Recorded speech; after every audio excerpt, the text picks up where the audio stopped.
Hello everyone, welcome to the UK Prepper Network Open Mic Night. This is your show, your time to come and have your say with everything that's going on in the world at the moment. And the current topic is war and preparing for it and is it coming, etc, etc.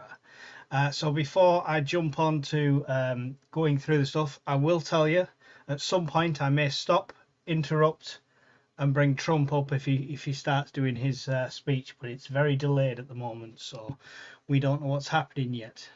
So let me know if you can see and hear me okay in the chat, and I'll bring our guests on. Anyone? I'll assume you can. We'll bring Gaz in. He can tell me if he can hear me. Hello, Gaz. You're muted. All right, how's it going? Can you hear me?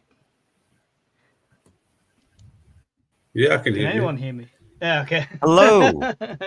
There we go. Hello, Benjamin. Cool. That's Hello. a very obscure camera angle, Ben. It's because I'm setting up a new area, so very quick.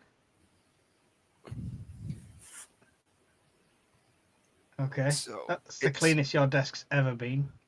Well, this is RP. Is it all right if I show the camera around a minute? Yeah, you're right. It's all dark down there. We've been cleaning up all the bedroom and putting up new lights. So All right, okay. getting You've made yourself a den. Pretty much, yeah. We've gone as primitive as possible and decided, you know what? Embrace what the kids embrace. Let's have a den. You've made a fort. Ben's made a fort. Right. Prep a fort. We've got Paul waiting in the mist, but he's gone making a brew, so we'll leave him there for now. Well, if Trump comes on, guys, we're going to interrupt and see what he's got to say and react to that live as it comes on. But first of all, I want to cast your minds back to June of this year, where UK must prepare for war scenario, government warns. So this was the warning we got back in June, and like all mainstream media, they tell us everything's going to happen, etc. He said strategy aimed at bolster border security, which is a joke in itself, improve coordination with allies, boost the UK's capabilities in areas such as shipbuilding, nuclear power, and AI. And then, like with all mainstream media news, it drops straight off, and nothing else is said about it. However, this is today or yesterday? It's today, I think. That's today's. Day. Yeah. So, EU to be ready for war with Russia by 2030. It's getting closer. So the UK, not the UK, just the EU. It's fine. Brussels, EU countries have 5 years to prepare for war, according to a military plan that will be presented to the European Commission on Thursday. That was seen by Politico. By 2030, Europe needs a sufficiently strong European defence posture to credibly deter its adversaries. The Defence Readiness Roadmap of 2030 is a sign of the EU's growth and role in military affairs, reaction to Vladimir Putin's war on Ukraine, etc., etc. So, what do we think, Jeds? Do we need to be ready for war in 2030 is the first question. What do we think? Because we had our own warning to begin with, obviously, and then now there's been this one. So for the EU, anybody got any insights? I'll take first on this. Go for it. I don't think we should be ready by 2030. I think we should be ready by next week, by tomorrow. That's not going to happen, though, is it? No, exactly. That's the realistic answer. But no, 2030 is too far off. Originally, they said it was going to be 2032 at the very start when Putin decided to start poking the borders around Estonia and all. Yeah. Then Mark Rutte said at the NATO conference back either last night or last week, or the week before, we need to be ready by 2030. And that's all he keeps saying, every statement, 2030, 2030, 2030. Yeah, but that's what was drilled in before, yeah. But the thing is, what about the news from yesterday about Russia mounting more, what do you call it, get your words out, Prepper. Come on.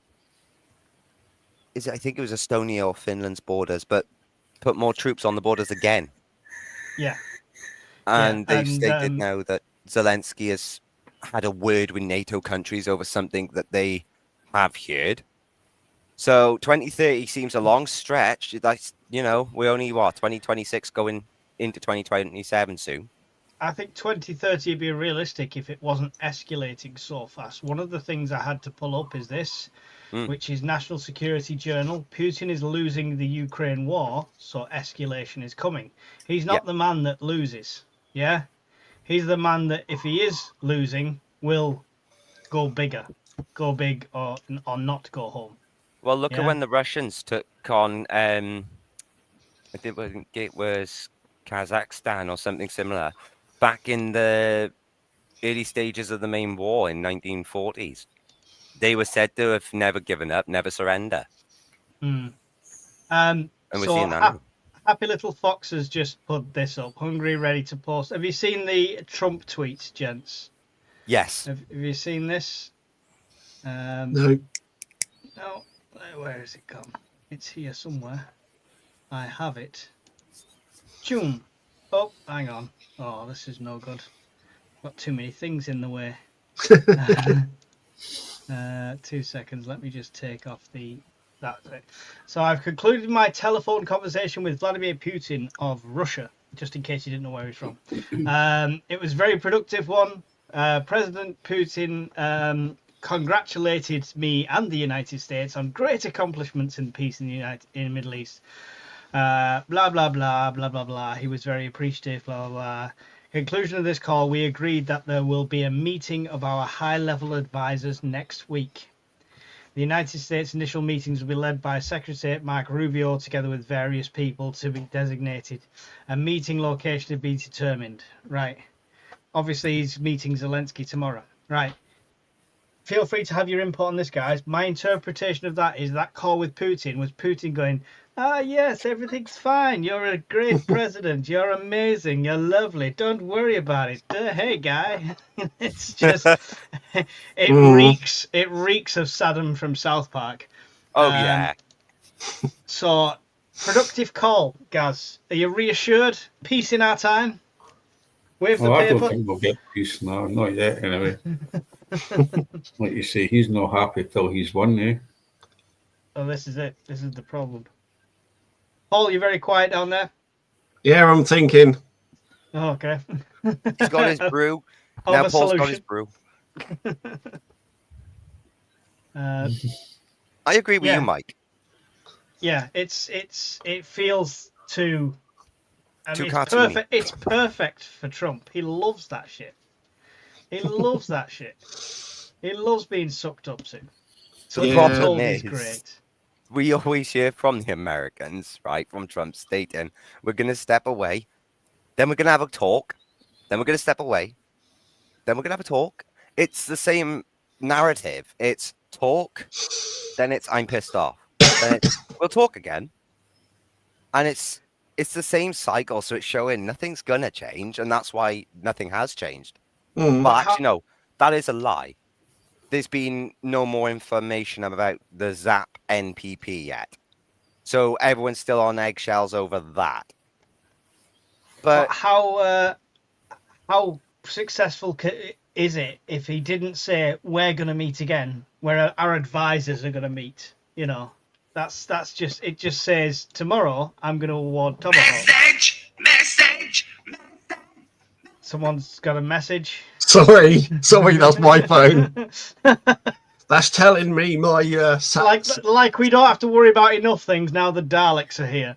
Why have France told their hospitals to be ready by next March? The UK inflatable morgues are out of storage, and Germany are increasing recruitment. All great points, which a good YouTuber Paz pointed me in the direction of. Paz 49, is it? I think I can't remember. Yeah, that's the right one. Yeah, but yeah, and it's not a case of this is just planning, because if it was planning, it'd be a document. It wouldn't be physical purchases and physical acts. So you're very right, Paul. 2030 could be a pipe dream. Was They Britain keep not doing something like that before this year?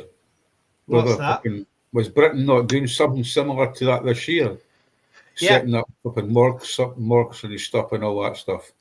Yeah, So- there was a purchase order found for basically lots of body storage, and you can read into that what you want, but it could be, oh, we've learned from the pandemic and there might be a bigger one, so we're going to get the stuff.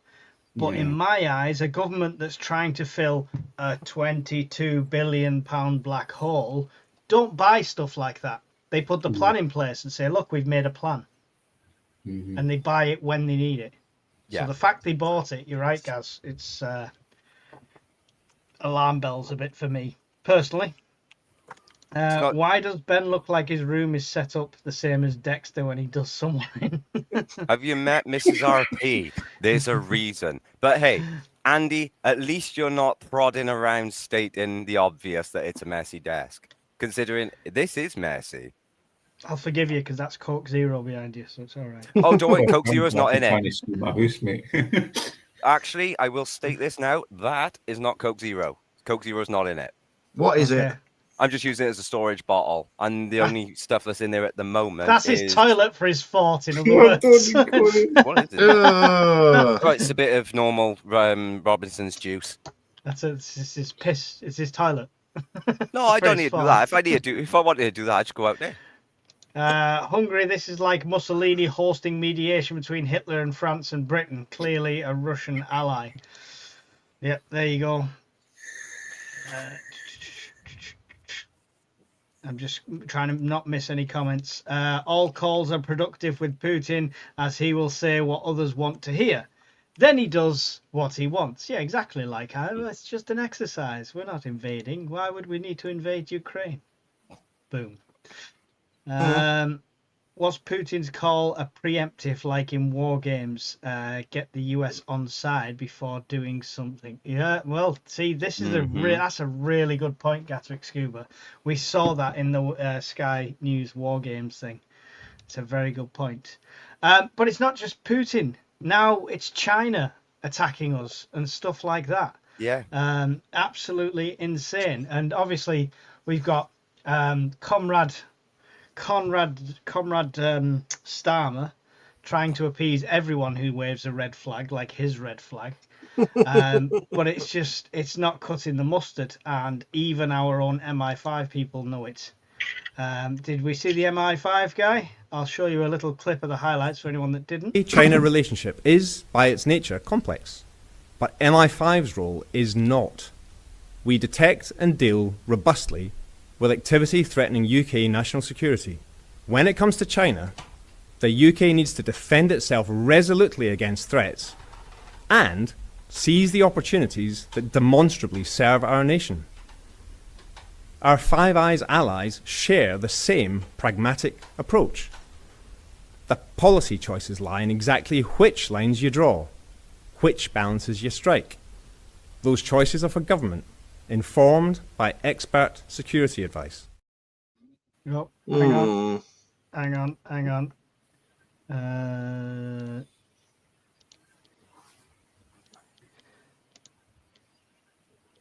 That one gonna kick in. Another video.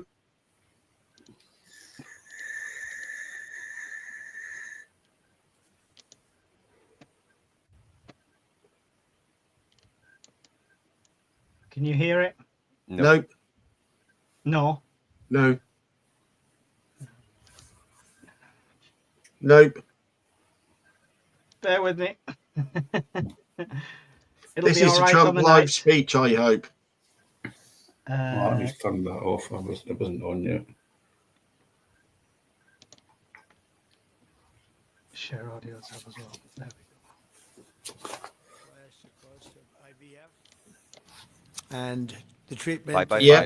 many of the most common fertility drugs for countless millions of Americans. Prices are going way down, way down.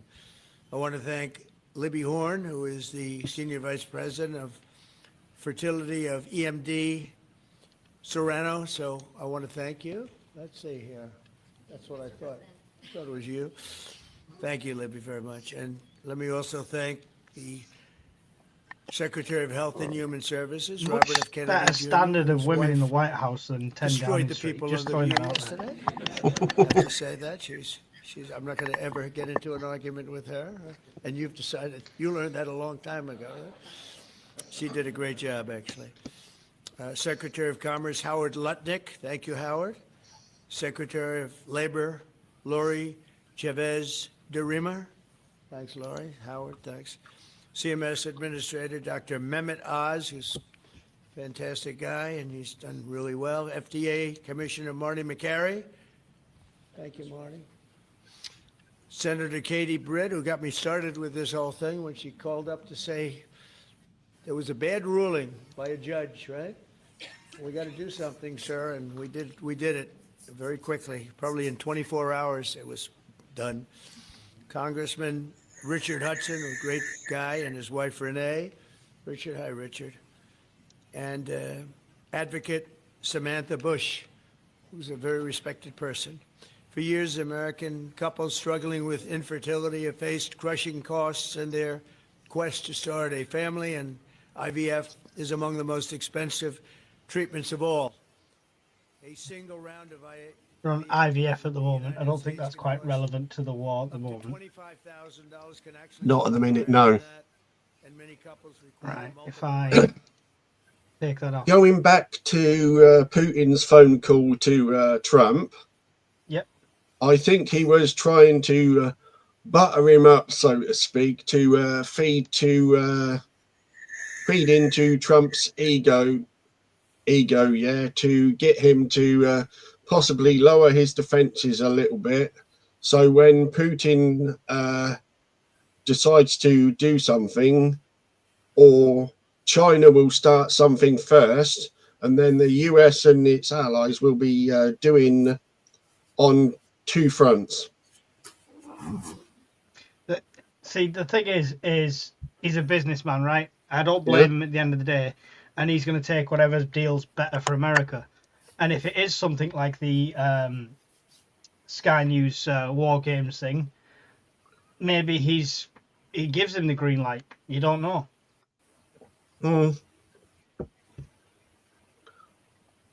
But that will be interesting if and when his Putin's advisors decide to escalate it, and he think he's actually going to lose power, etc. Yeah. Sorry, I'm trying to keep an ear on this at the same time. What is Ben? Ben fell over? No, I didn't fall over. I'm talking to Mrs. RP. It's a bit weird, I know, because I got to look around the curtain. Sorry. I thought you just collapsed. We're still on drugs and on There we go, sorry. medication at the moment. No worries. No, we're talking to drugs and medication. I think I need to give something to Mrs. RP to calm her down. Nah, I'm joking. There was a load of banging at the front, so she wanted to let me know what it was in case it woke one of the kids. If there's going to be a war, what is the delay? Everything has a process, even a war. You can't Chess just pieces. actively say, "Hey, I'm going to start a war on this place," and just go straight all in. It won't. They don't work that way. It's like, hence why we have the war game scenarios, and you hear how there's different political theaters, how people already predicted the outcome of Alaska, how people predicted the outcome. Not to name too many people, but like one YouTube channel I watched covered it. Let's put it that way, without saying names, and they even stated that, I know it's slightly away from the war in Ukraine and that, but how Trump is going to go in on a ground incursion in Venezuela. And then literally 48 hours later, it was confirmed that Trump's looking at doing ground incursion into Venezuela. Yeah. You know, yeah. so everything's got its processes. Like Mike said as well, it's like a game of chess, like chess pieces. You've got to use up all your pawns first and put them into play in a tactical and strategic way. Otherwise, you've lost that war instantaneously. And not only that, what Russia at the minute, the war machine is fueled at the most. Even though all the oil infrastructure and energy is being hit, there is no sign of it slowing down, especially with build up of troops going on at the moment. personally, tactically, if this was my axis of evil, the first move you would see would be North Korea doing something, right? Because they're the patsy, yeah. They're the retarded little cousin, as Brian said. So they'll set him off to do something, like go for Seoul or something like that, which then is enough distraction for them to make their move, as it were. Yeah. That's the potential. That's one potential way. Funny, Whiskey Jack J said, "Do you think Trump will offer asylum to UK and EU citizens?" I've heard it thrown about a bit. I can't see it personally. I heard this on GB News Radio on the way home, that this was a thing. Really? Yeah, I saw it on GB News on the YouTube earlier when we were cleaning up. What's it based off? About Something having he close said? borders, I'd say. No, but is it something he said? Like, what triggered this rumor? I think it was a question that was asked. Let me see if I can find it. Hang on. I'm pretty sure it was just a question that was asked as a scenario type question of, if we went into war, would this happen? I'll see if I can find it.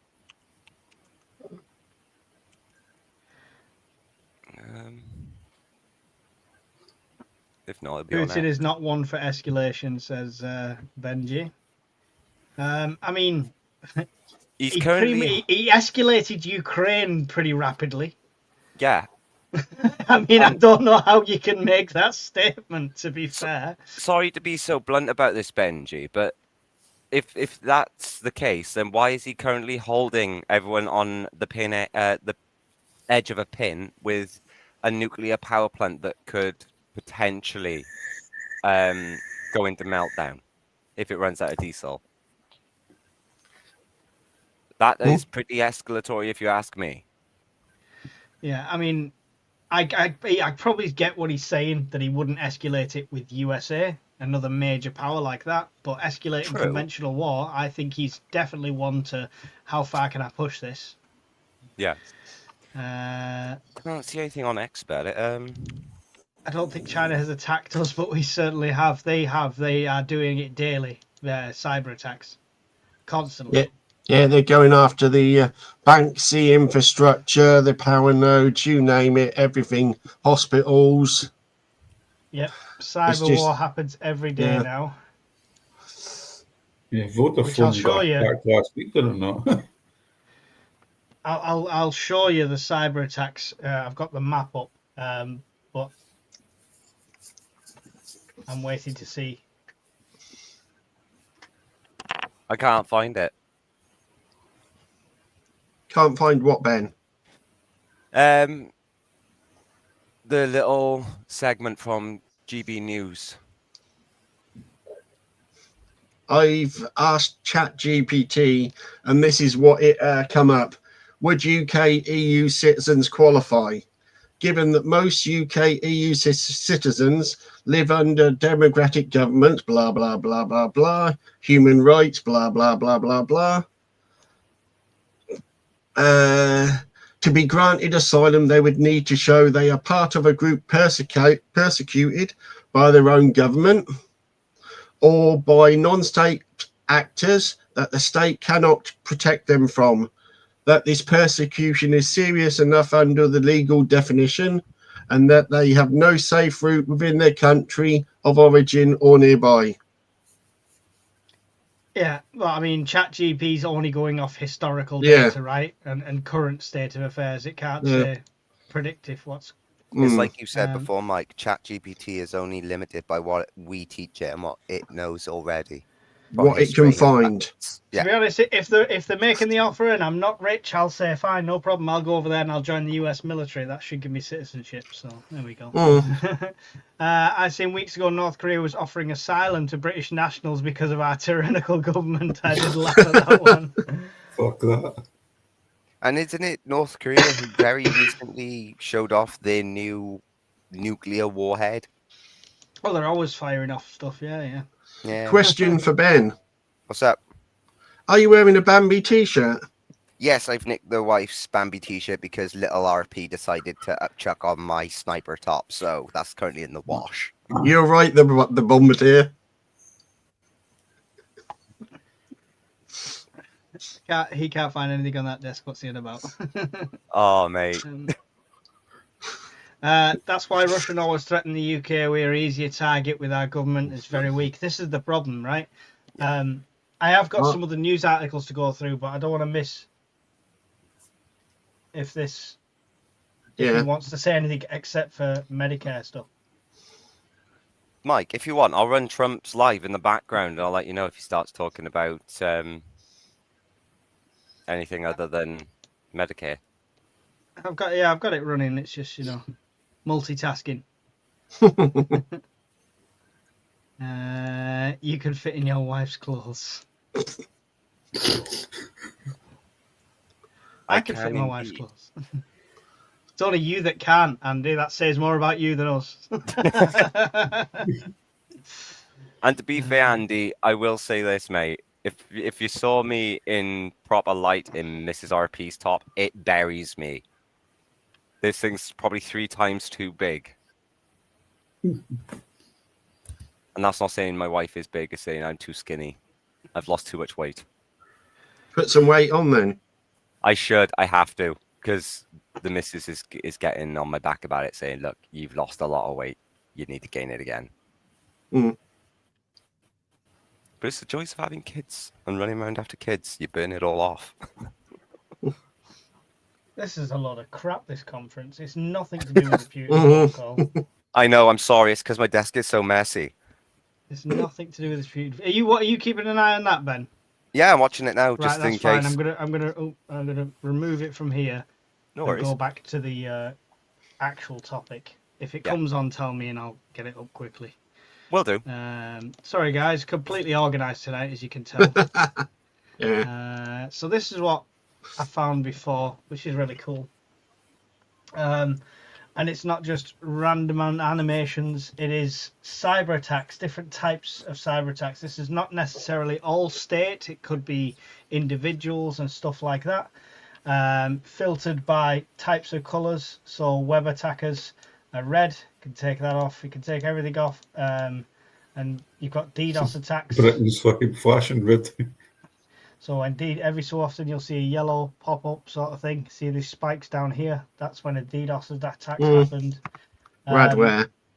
But web attackers, you can see Britain, USA, and constantly scanning each other's defences and stuff like that. So this is completely... Nope. Are you under attack? No, I'm not under attack. Didn't want to click I think we were yesterday. I think we were under a cyber attack yesterday. Let me just check Discord quickly because I was watching a live. Well, the top attacked are United States, Switzerland, India, Canada, and Japan. We're not in the top 5, at least. Not at the minute. Not at the minute, no. But also the top attacker is the United States at 61%. So this is the war that is actually going on at the moment. What are you expecting from Trump's announcement on this? Just a bit more clarification of what productive means with regards to the call of Putin, I suppose. I don't expect him to say anything about the missiles because that's gonna be a tomorrow thing. So I was just hoping for a bit more clarification. I think he will touch upon the missiles because there's a lot of questions at the minute about the Tomahawks going to Ukraine. But I don't think he'll go into too much detail. He won't do until he's said yeah or nay tomorrow, right? That's the whole point. When he meets Zelensky. Yeah. I'm going to predict it on this live. So, guys, if this happens tomorrow, come back here at this point. I'm going to say he's going to just turn around and say, I've already said yes to Tomahawk, and they're on their way. That's my go-to on this. Well, I called it with China on the last live, and then got pulled out on it saying who was the one who said about China. So I'm going to do it again.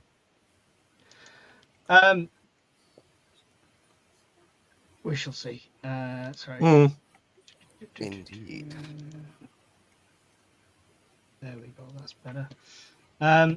So this was the statement. This was 10 hours ago now, obviously. But US providing Tomahawk missiles to Ukraine would extremely dangerous move, Russia says. I know he's said this before. Sergei Lavrov, anyone who doesn't know him, he is everything Putin can't say out loud. Has the same opinions as Putin, but Putin doesn't say out loud. He lets this guy do it. We have not requested a meeting to convince the US administration that this would be an extremely dangerous move. We believe that they are smart and experienced people who are fully aware that this would be a move the situation to fundamental new level. All experts agree that only the personnel of the producer country can guide these missiles. Apart from turning Biden's war into Trump's war, this would mean an extremely dangerous aggravation of Russia-US relations. I have no doubt that they are aware of this. See, this is the issue. It's, are they taking that Tomahawks as, here's some weapons, off you go, or because the US technically have to guide them, is that the US declaring war, or is that how Russia's going to take it? Whichever way it goes, Putin's going to basically blame whoever he wants. But that's how they've always done it, though, Paul. Mm. Everyone's already expecting that, and it's like at the minute, Lavrov is the embodiment of Putin's thoughts and goals. Then you've got Dmitry Peskov, who likes to be the I'll use X as my personal war journal and say whatever the hell I want to say. So you got the scaremonger in there because he's the one throwing the nuke threats around all the time. It's... What's that, guys?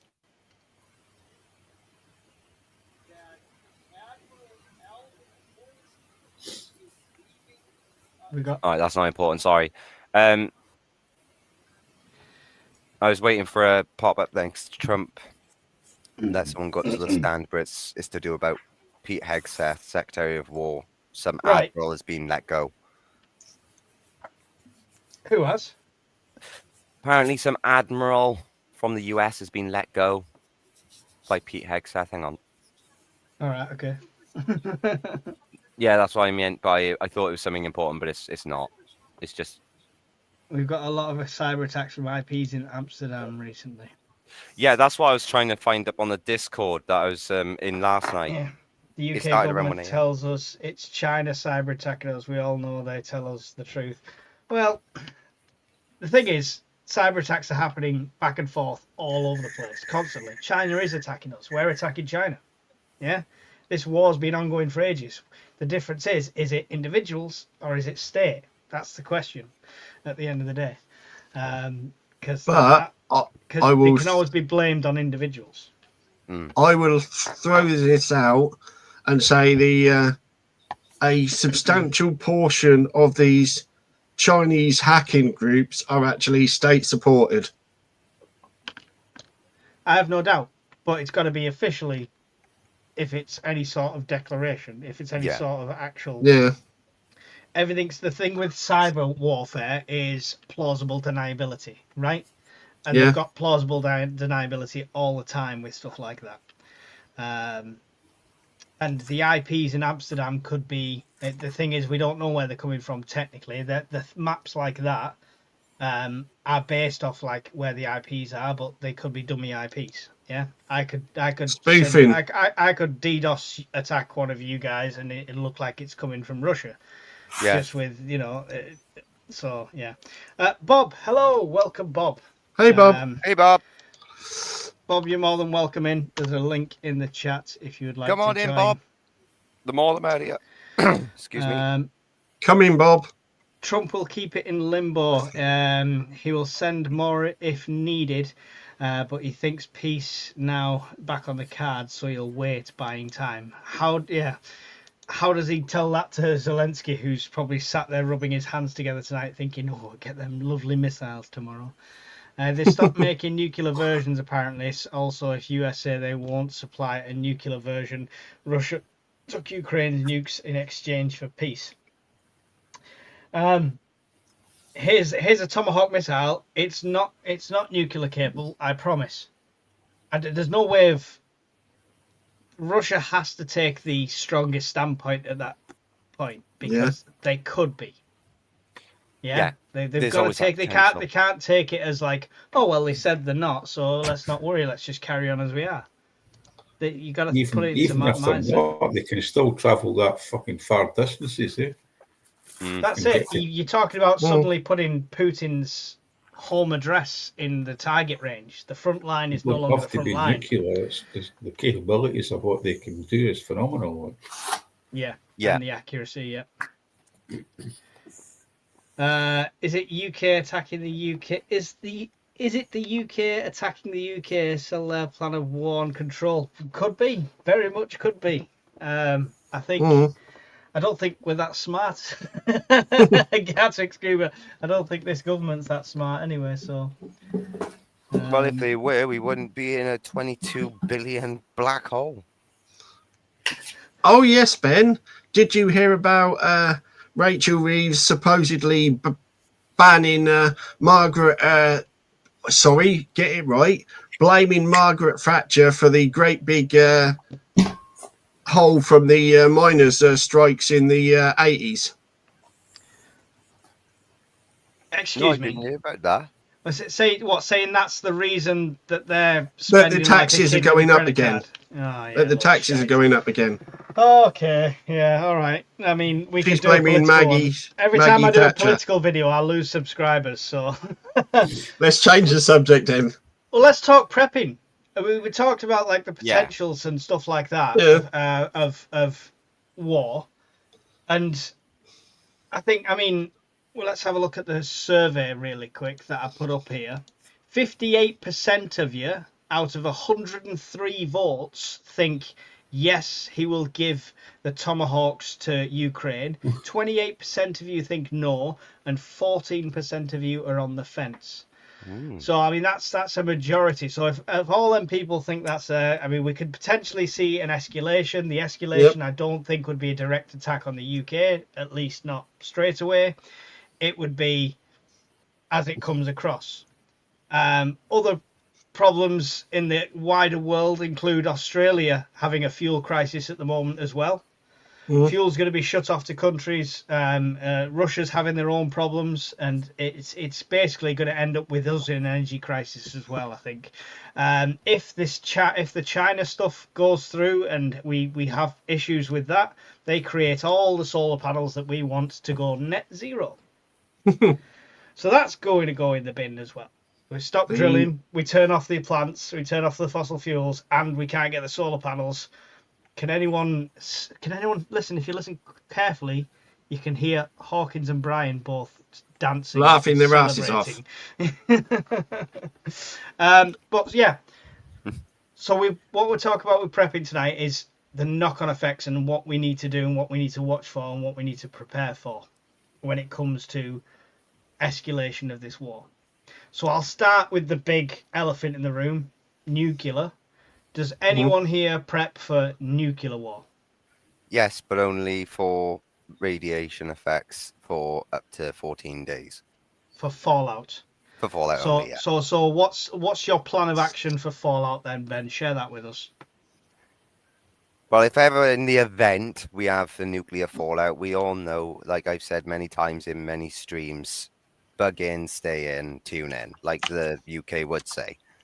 But we all know there are going to be times and situations where you are going to have to venture out in the fallout to take either readings yourself, if you haven't got any readings on, any way of taking a reading from outside from safely inside your, like, little bug out or what have you, bug in, sorry, den or what have you. But no, all we've done is just got ourselves some 3M respirators and a couple of boiler suits and some coveralls. And so yeah, Gaz, something that you've prepared for at all? I'm kind of in the same boat as Brian with the area I stay in. If we do get nuked, we're kind of fucked. Like, but I do have the masks and the. So the fallout side of things. I've got the CBRN suits and decontamination stuff, but it's a case of you might have it, but how the fuck do you use half the stuff? Like, yeah, you're going to do it properly. That's it. Well, I mean, yeah, it's just practice, right? Oh, that's the thing. But if you're, how can you practice for something that's so dangerous? You don't really want to put yourself in a situation where you have to do it properly, like so. I'll be up your house next month, Gaz. I'll bring a load of I'll bring a load of smoke bombs and we'll set them off outside. Get a few like myself, mind you. The fucking dog's a smoke bomb. Paul, have you got any preps for Fallout or anything like that? I have it happening. I've got a few packs of poly white economy lightweight disposable overall boiler suits. Okay. That sounds like you've read the title off Amazon. Do you know where they have? I've got Amazon up there. Amazon's up there. 27 keyword title. At least you got all your tags in there, Paul. Yeah. I forgot it was a zip up with an elasticated hood, ankles and wrists, and it's extra large. There we go. Well, I mean, what I would suggest is if before people think about masks, NBC suits, things like that, because ideally you don't want to go out in it. All right, that's very last resort. You don't want to go out in Fallout whatsoever. Tape. Yeah. Tape your plastic tape sheeting. Your windows up, your seals. Hello, Bob. Good morning or afternoon, gentlemen. Evening, Bob. Evening. Evening. Yep. Mm-hmm. We've got Trump on in the background, Bob, in case he says anything other than stuff about medical care, and we can pull him on the screen. But otherwise, he's just sat there. Okay. So if we get interrupted by the president, I hope you don't mind. That's fine. Yeah. So what I was just saying there is, before you go out and start buying gas masks and NBC suits and stuff like this, avoidance is key. Plastic sheeting, tape, stuff like that. I've been through this as a direct, had to do this. I lived in the northeast. There was a fire next to a chemical plant. Everything was announced over the radio. Close your doors, seal your letterboxes, everything like that. So I literally have had to tape up the house with the sheeting and everything like that, as if it was something like that situation. And until you've tried it, you don't realize how much tape you actually need, how long it takes to cut things to size. So your plan shouldn't be, I'm going to put a gas mask on and run outside and play Fallout Snowmen. All right. It should be, I'm going to pre-cut these plastic sheets that fit my door. Write on them in big marker, front door, back window, attic entrance, whatever you have to. Fold them up, stick it in a lovely box. At least when it comes to it, it's take it out, read it, stick it up. So that would be my first port of call for anything like that. NBC suits, they're a great novelty. I've got an old Russian Spetsnaz gas mask there. I don't think I'm ever going to be running around in the apocalypse in it. I just got it for fun. But yeah, it's avoidance more than anything else when it comes to. Do you Bob? Generally, a lot of us in the UK kind of have the nuclear prepping as we're too small. If it happens, we're all toast. Do you have anything? Do you prep in any way? Well, everything you mentioned, I do have plastic sheeting and tape, but that's for power failure, to put the plastic sheeting over windows and doors to keep the heat in. That's all it's for. Yeah. You know, here in the States, not so much about nuclear, because you guys are right there in Europe, and you guys are within range and a short distance, and I don't prepare for nuclear stuff too much, because if it happens, baby, I don't want to live through that. I don't want to live through it. Just take me down as fast as you can. Because I learned about that stuff in the Air Force, and that is a horrible way to die. And you're going to die from it eventually if you're exposed. You're going to. You'll be like Brian then. Brian's plan is to pull out a bottle of whiskey and watch the sunrise mushroom at 3 o'clock in the morning. that magic flash cube moment, poof. Oh, here it comes. Hey. Say cheese. Yeah, that's about it. Then what would happen to all the preps? Well, does it matter? The fucking dust. Yeah. Right, so I mean, with that aside, because when we talk about preparing for war, that's what everyone instantly thinks of. So I wanted to get that out the way first. Now let's talk about realistic side of things. So we are in Europe, whether we had Brexit or not, we're still completely married into it with, you know, the Starmer communism and everything. So everything has a knock-on effect. 50% of what's on our plate is from abroad. Our fuel, our energy. We're an energy importer more than an exporter. Everything's affected. So when I say World War III or a conflict like this, Gaz, how are you preparing for it if it's not nuclear? Like everybody else, I think food and water and stuff like that. Yeah, We drop just the supplies basics. here, there, and everywhere.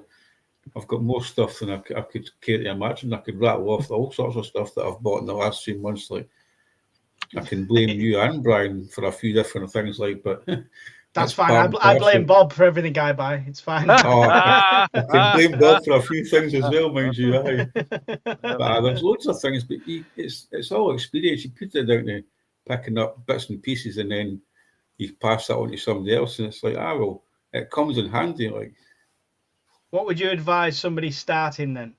Just starting. If conflict's a thing, small. is it just the Start food off and water? small.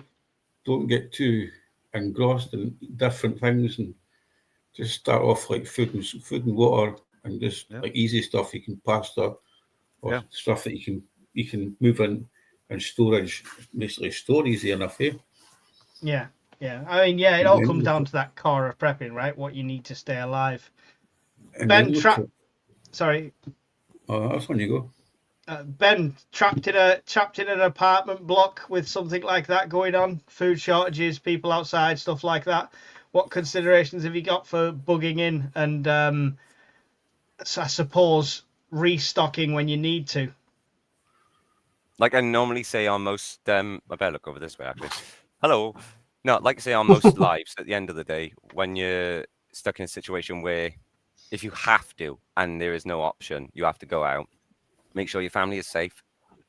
So if you got 3 rooms, put them in the furthest one away from the front door. If people are outside kicking off, going nuts.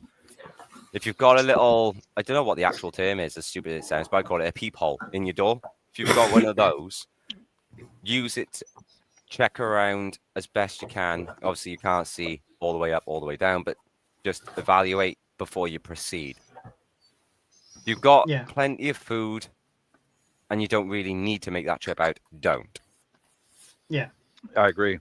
Yeah. But you shouldn't be in that position anyway, though.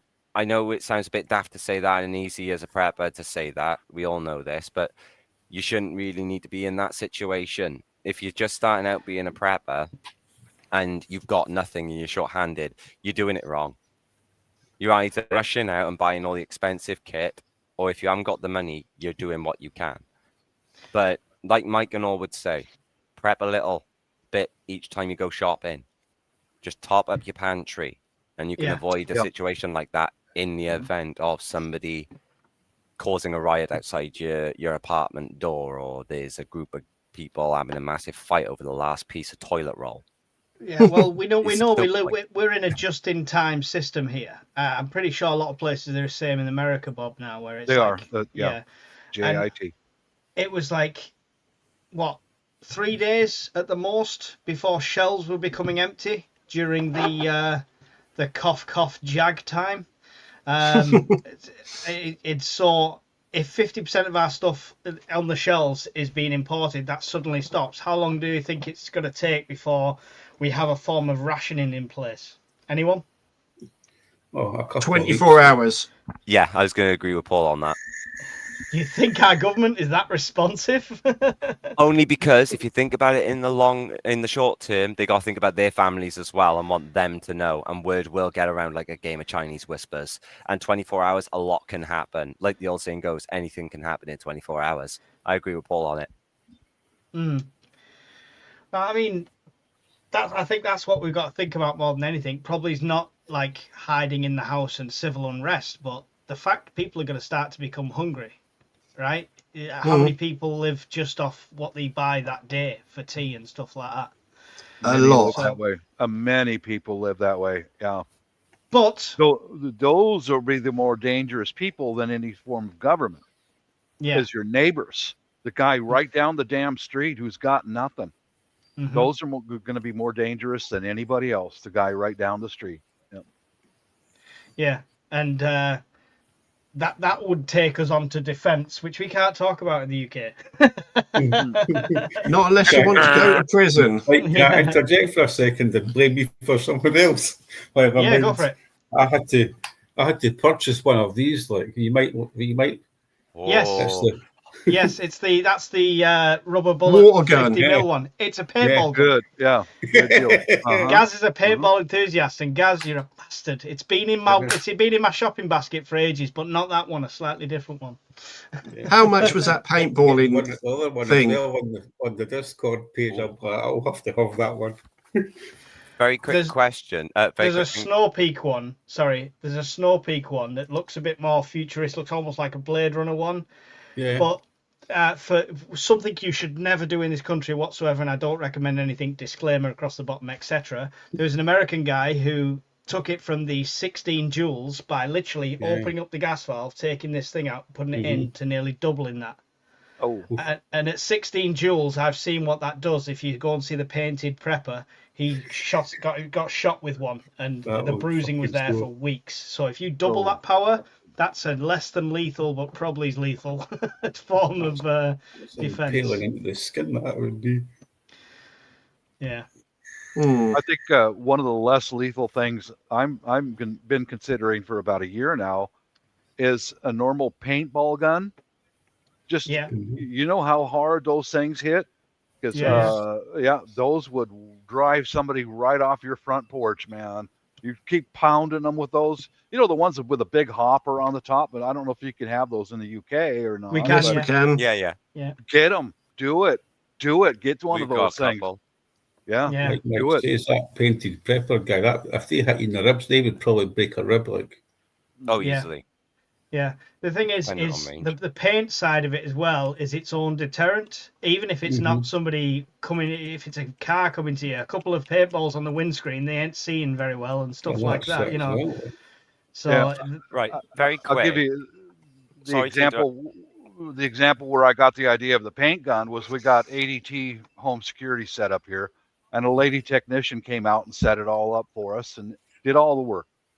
And she had a situation where she had a teenage daughter, and a 30-something-year-old pedophile was chasing around his teenage daughter. She grabbed her paintball gun, just nailed that pervert with paintballs, and nailed his car too as he's driving away. Just nailed. He never came back. Never. You know. Think about it. well, there you go. I mean, you've got to think outside the box. We've got to think outside the box more so than Bob actually does, because of the way, obviously, the state of what we're dealing with at the moment. Bob, do you think rationing would come into place over there if it was a conflict going on? Yeah, it's possible. It is, because it did during World War II. Because you are trying to bring back food and industry to the States, but I imagine you're not 100% American and everything on your plate right at this moment in time. Not Might take a everything. while, right? Not everything, but all the cereals and the grains and all that are all grown here. You know, if you guys get cut off from the U.S., oh man, you guys are going to be in big trouble. Big trouble, because there's no more bread. Yeah. You know, no more bread, no more cereals. You know. Well, funnily enough, we were talking about going to the US because there's rumours of we could get political asylum away from Starmer by going to the That's not far away. I'll bet that is not far away. You know. There you go. So we're gonna be your next wave of asylum seekers, Bob. Yeah. Everybody from the UK Prepper Network. Yeah. Hey, you guys are welcome here. You know. 12 foot-pounds, yes, Alan. 16 joules. Right, Mike, Trump's taking questions. That's what I've been trying to say. Trump's taking questions. Well, you fellows who may not be familiar, my wife is a Filipina, and we went through the proper paperwork and got her and her two kids here to the States 21 years ago. Yeah. And it's doable.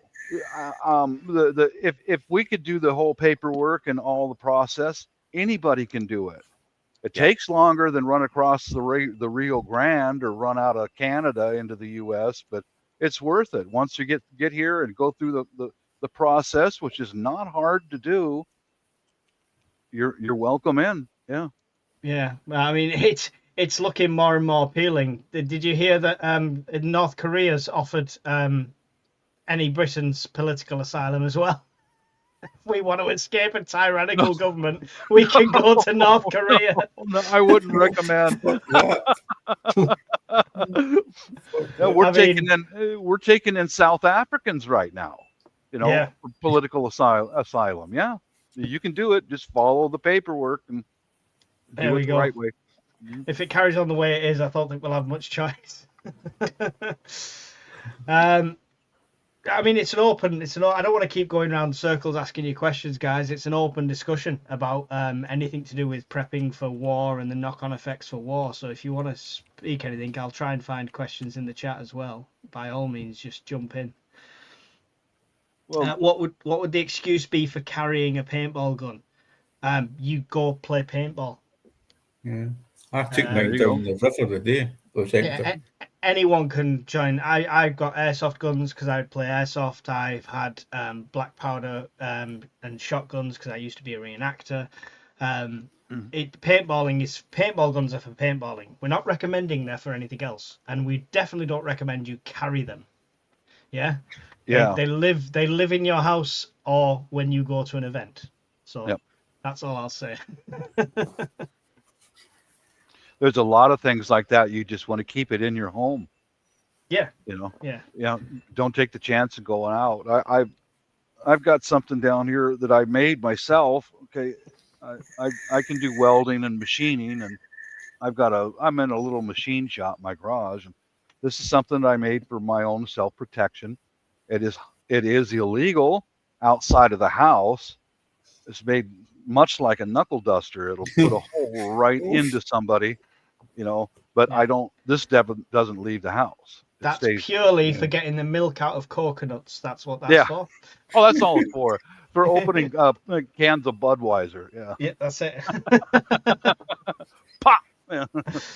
Yeah. This never leaves the house. I've got a few things like this around here, but yeah, for you guys carrying a paintball gun, that would be dicey. I don't know how you get around that. Carrying anything is dicey. Anything you do has to be for the purpose. If you want to get a bow, it's for archery. If you want to get a crossbow, it's for archery ranges only. Mm-hmm. So yeah, that's all we'll ever recommend. But just a bit of what about a catapult? I mean, sure, but don't go out in your high street shooting pigeons. The end of the day, if you're not an idiot, what excuse have they got to come round and go in your house and go, oh, you've got this, that, and the other? Yeah. I'm not on YouTube firing weapons and stuff, and you can see all this stuff. I'm not in the garden with the neighbours overlooking, going, what the hell's he doing with that improvised giant spear training in the garden? Just don't be an idiot. My neighbours are like that. Nosy bastards.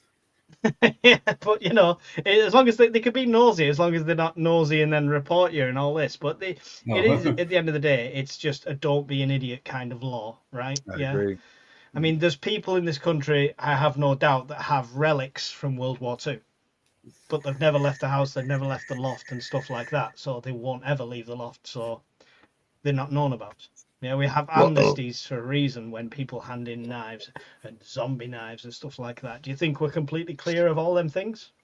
No, there'll still be plenty in the country. We just don't know about them. I've got fucking shoes that are illegal now, and I just need to take them in, but I don't think I'll be doing that. Shh, Gaz. You're on the internet. Nobody sees them. How much do you need to set up in the US, Bob? That's a pretty broad question. Yeah, that's massive, right? Yeah, that's like the difference between a luxury apartment in London and a shed in Skegness. You've got to kind of give him an idea of what you want to be. Well, how I began prepping years ago was go do my normal grocery shopping, and then add, say, a favorite canned soup. Well, I know I like that soup, so I'd buy 2 extras. You put some of them on in the pantry for normal use, and those other 2 go over here, and they don't get touched. You leave them alone. You know, that's how I started. Just 2 or 3 cans every time I go to the supermarket, or some dried fruit. You know, dehydrated beans and things like that. Just because you're going to go to the supermarket no matter what. So there's your supplies right there. Just do it slowly, and for God's sakes, don't tell your neighbors. Don't tell your neighbors, because your neighbors are your worst enemy. They really are. Oh, your best ally. Both. It's a double-edged sword. You know. Definitely, yeah, definitely. But I would gauge that when it comes to it. I wouldn't assume they're all your allies or your enemies. I put that link in there for you, Evil. You wanted a Discord link. I've just posted one in there. Who's sharing screen? Sorry, what's this? You know, we've lived in this house now for about 2 years, and that was my water balloon. All right, okay. Oh, is that like that's like a space saver thing then, right? Yeah. 1,000 liters. Oh, nice. Very There good. you go. It's about $90. So what's the plan? Is that folded away and then it gets filled, like that's filled quickly last minute, or you it's leave filled. it filled? You leave it Does filled, that go in the bath, or does that? Just you can put it anywhere. You can put it under the bed, in the garden, in a box. But you have to think it's a 1 meter by 2 meters by about half a meter. So it's very good. The size basically of I'll say a double bed. If it's a kilo, a litre per kilo, so if it's 1,000 litres, that's a ton in weight. It's so a lot. Make sure you make sure wherever you fill it, that's where you're leaving it. Yeah. Yes, you went moving it after you fill it. No. Is the UK stockpiling anything for war like much of Europe with gas, food, silos, medicine, gold, etc.? No chance. I really don't think we are, no. They took the gas tanks away in Glasgow, as far as I was aware of. Like. What's that? They had gas reserve tanks in Glasgow, but they've took them away years ago. Oh, they shut them all. They shut them all down in the northwest about the late 90s, early 90s. They started to disappear, I think. We have no gas reserves whatsoever. Oh boy, you guys are on your own. Yeah, we're up Shit Creek without a paddle. Apart from that much, not fucking much. Like. We watch the energy dashboard quite regular, Bob, and we're often importing like 20 gigawatts or whatever it is constantly, just to keep our heads above water with energy. But we're still trying to go net zero. Apparently, Norway and Sweden are potentially going to cut off their export of energy to us. Yeah, of course they are, because as a threat of a European war, we might be nowhere near the Eastern Front. As soon as it starts touching, everyone's going to go, oh my God, we need to look after ourselves, right? Yeah. USA did this when Trump came in. They thought, hang on, we're too reliant on everyone else. Let's bring industry back. Let's rebuild this nation so we're independent. That's what we used to be. We're an island nation. We should be independent. We're completely not. Our biggest export is people, and our biggest import's probably is people as well. We can't go down that route. We export the skilled and we import whatever will come. Let's be politically correct. Bollocks to it. I'm not monetized. It's fine. I do have some experience and shit hit the fan. One example is 2020 during the George Floyd riots. Oh, this goes away. I know. That'd be a scary thing. Just a minute, fellas. I'm getting called away. No worries. Who keep burping? Just seeing if there's any questions. Any questions, guys? Get them in capitals, or you've got the option of the supers and stuff like that. Hello, Pilgrim. Welcome. I've got one. Only because I can't star them. So give me a sec just to paste it into the thing a sec. Just a minute.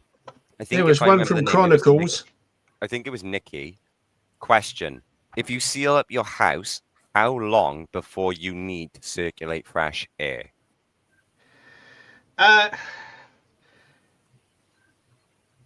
So Depends on the size of your Does- house.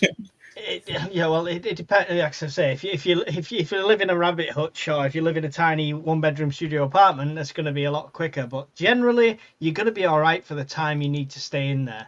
I'm going to see if I can find the scale for you. While Mike is looking for that, just for everyone in chat, we are trying our best to get to all your questions. Just make sure Yeah. they are in capitals, so it makes it easier for Mike and the mods to pick them out. Hopefully, this image doesn't. What thickness plastic sheet, says Willow Tree?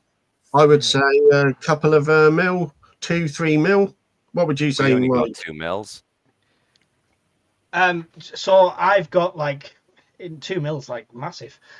I've just got normal, what you'd like have normal tarp sort of thing. I just went and got plastic sheeting that you'd put up for decorating. Like a It's mil. irrelevant. It's irrelevant the thickness. It's how porous it is, right?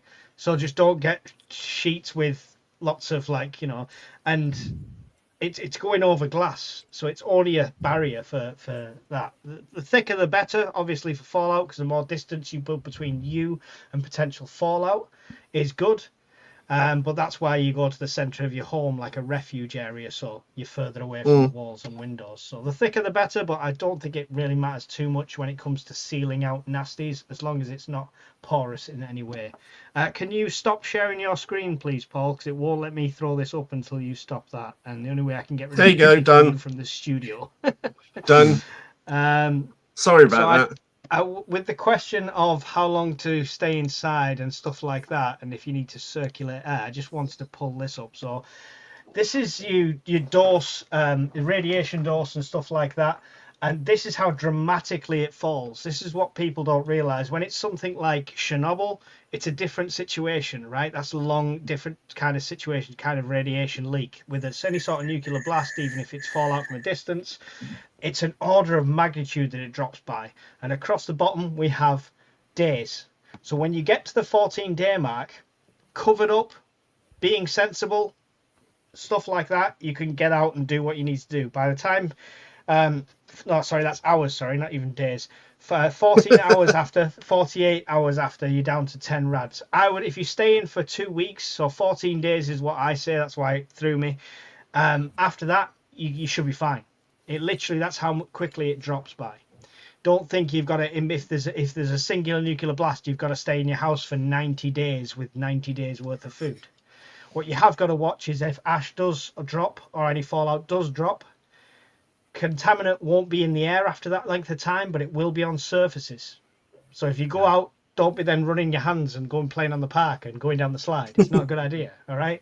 Just a bit of common sense. But when it comes to sealing up your house, this is the period we're talking about, this 48 hours, yeah? And it depends on what you're sealing it up for. When I was sealing it up, because the fire was next to the chemical plant in the northeast, when that happened, I left it up for 24 hours. After about 18, 19 hours, we got a raid that came on the radio that it was under control, blah, blah, blah. Under control to me doesn't say it's over. It says, the fire brigade's working hard. So I left it up overnight till the next day. And it was clear in the end, luckily. Nothing happened, but yeah, just a bit of common sense throwing that in. So hopefully that answers your question about air circulation. I know there's been some movies where a guy sealed himself up in his house and it turns out he was infected and he was actually made himself into an incubator and stuff like that. At no point, unless it's a zombie virus and we're going into the land of make-believe, you don't have to seal yourself in for that long. Or werewolves. Or werewolves. To be honest, there's got to be, no matter how well you seal that house, there's air's going to get in at some point, somewhere, under your floorboards, anything like that. There's always some sort of circulation, so some air is going to get in. You're not going to suffocate inside your Especially if your house is older as well. Like, yeah, exactly. If your house is new, they've got all these new. Your house, well, in this country, when you get your new house is new built, they do these flipping vacuum seal tests to make sure your house is, like, your windows and all that are sealed properly. So it's sort of do with like you're keeping the heating and all that crap. So newer houses, you would be all right with that. Where older houses, you've got a lot more cracks in the walls and expansion and things like that. So You older say that, houses, but in the newer houses, if you've bought the show home, yes. they're But a I've fucking worked on mistake. building sites, and the show home is always perfect, and this is the one they test for that kind of thing. And then as the builders go around and do the other houses, they get shobbier and shobbier. Nah. If you get the last house on the block, nothing fits because they just want to get off site. Cool question, though. Thank you for that. Bob, you're about to tell us about SHTF. Oh yeah. You guys probably are aware that we got a lot of civil unrest here in the States, and I live in the Seattle area, which is home for a lot of that. But 2020, during the George Floyd riots, the first thing the radicals do, is they cut power. Right now, they did that immediately in my area. They took chainsaws and they cut down the wooden power poles and shut off power all around the region. So plan for that, because I think you're more likely to be running into civil unrest than any other things. But during those times, people are stupid. People panic and people are stupid. They do. But during that time when we lost power, I had my garage door open, and I'm a veteran, and one other guy down the street is a veteran, and he and I were the only two who had our garage doors open. Car parked in front of us, and we're sitting there watching. We were the only two in that whole housing complex that were on watch. Two. Everybody else was, doing whatever, playing with their Barbie dolls and touching themselves. No, seriously, people just go into dumb mode. But during the nighttime, my daughter was a teenager, and my wife and my son were in healthcare, and they have to go to work. And I was there alone with my teenage daughter, and I was already prepped up pretty good. And I'd hang a Coleman lantern in the living room, and I gave my daughter a battery lantern to go into her bedroom because she wants to text her friends. And it's so important for you, the head of the household, to stay calm. Mm-hmm. It's all okay. And my daughter, she never admitted that she was afraid, but she'd come down every 20 minutes to get a glass of water out of the kitchen sink, because I'm sitting at the dining room table making waxed fire starters, and just 20 minutes, here comes another glass of water, big wide-eyed, you all right, honey? You okay? Stay calm and be present, Yeah. because at nighttime I closed the garage door and I'd come into the house, and 20 minutes later, another glass of water. Yeah, you're scared. I know you are, darling. You're okay. Yeah. But scared but very hydrated. Yeah. Yeah. Right. One of your She's big actually right pouring the there. water out the window. Yeah, she was texting. So I would ask her, what's going on at Molly's house? What's going on at Betsy's house? Everything okay with them? And, get a little conversation going with her. And I just reassure her that I'm here. I'm not going anywhere. You're good. You're okay. Before then or since then? Yeah. Do you have her actively involved in prepping? Do you discuss the possibilities? Yes. That's a good question, Mike. By the way, that... before you answer, everyone else, Bob's channel is linked there below. Go and check out Bob's channel. It's a great channel. So carry on. Right around that time, okay, my daughter was in high school, and she went vegan. So I've got foods away for everyone. So I went to her directly. I said, well, what would you prefer for me to pack away for your diet? And she gave me a list. She gave me a list about, some types of beans, lentils, whatever else that she could eat, and anything else. And very informative because she'd already studied nutrition to balance her diet out with that weird vegan shit. She's well informed, but that was how I got my daughter involved. My son, I asked him, what do you think we need more of? And he goes, water, period. Water. We need more water. Okay, we'll work on that. He's already then, smarter than 50% of preppers. Yes. Yep. And I see him still occasionally carrying a gallon of water up to his bedroom here and there, But after getting some of the food and water squared away or working on it, the wife went gun crazy, and she bought a bunch of different handguns. And we made it a regular routine to the whole family go to the range and practice every week. And I tell you what, those women are scary because they learn fast. They don't start off with bad habits. They learn fast. They'll kill you, dude. You have a woman pull a knife on you or a gun, she'll kill you. Oh yeah. I mean it. But that's how I got the whole family is involved. Yeah. There's something I want to touch on what you said there, Bob. I kind of only now experiencing it. Our eldest daughter, I've mentioned it before, I teach her how to do some of the gardening and little bits of prepping. But when we had, I think it was a fortnight ago or back last week, we had a bit of issue with the power grid down our neck of the woods. So she lost her telly for about 2 hours. And she came downstairs because she knows, go and play anywhere in the house you want as long as you're safe. But when you need us, come get us if we're working. And she came in the room because the wife was out shopping, and she said, "Daddy, I'm a little scared because all the lights have gone off." And I said, "Okay, let's have a look." And she knows where the electric box is. So she took me straight to the electric box, and I said, "Right, check all those fuses."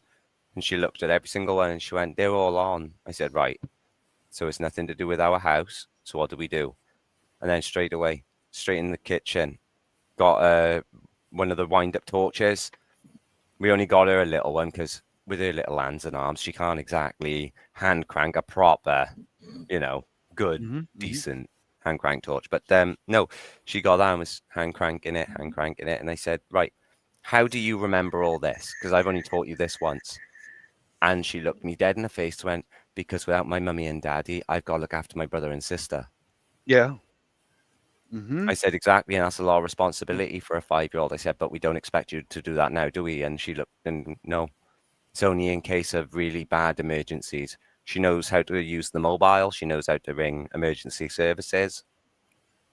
And to be fair, I got to give credit. And I know we all go on about our police force in the UK, but I will give them credit on one thing. When you ring 111 rather than 999, if you ask them, "Do you mind doing a test with them on the phone for your child?" they actually are quite, what's the word, welcoming about it.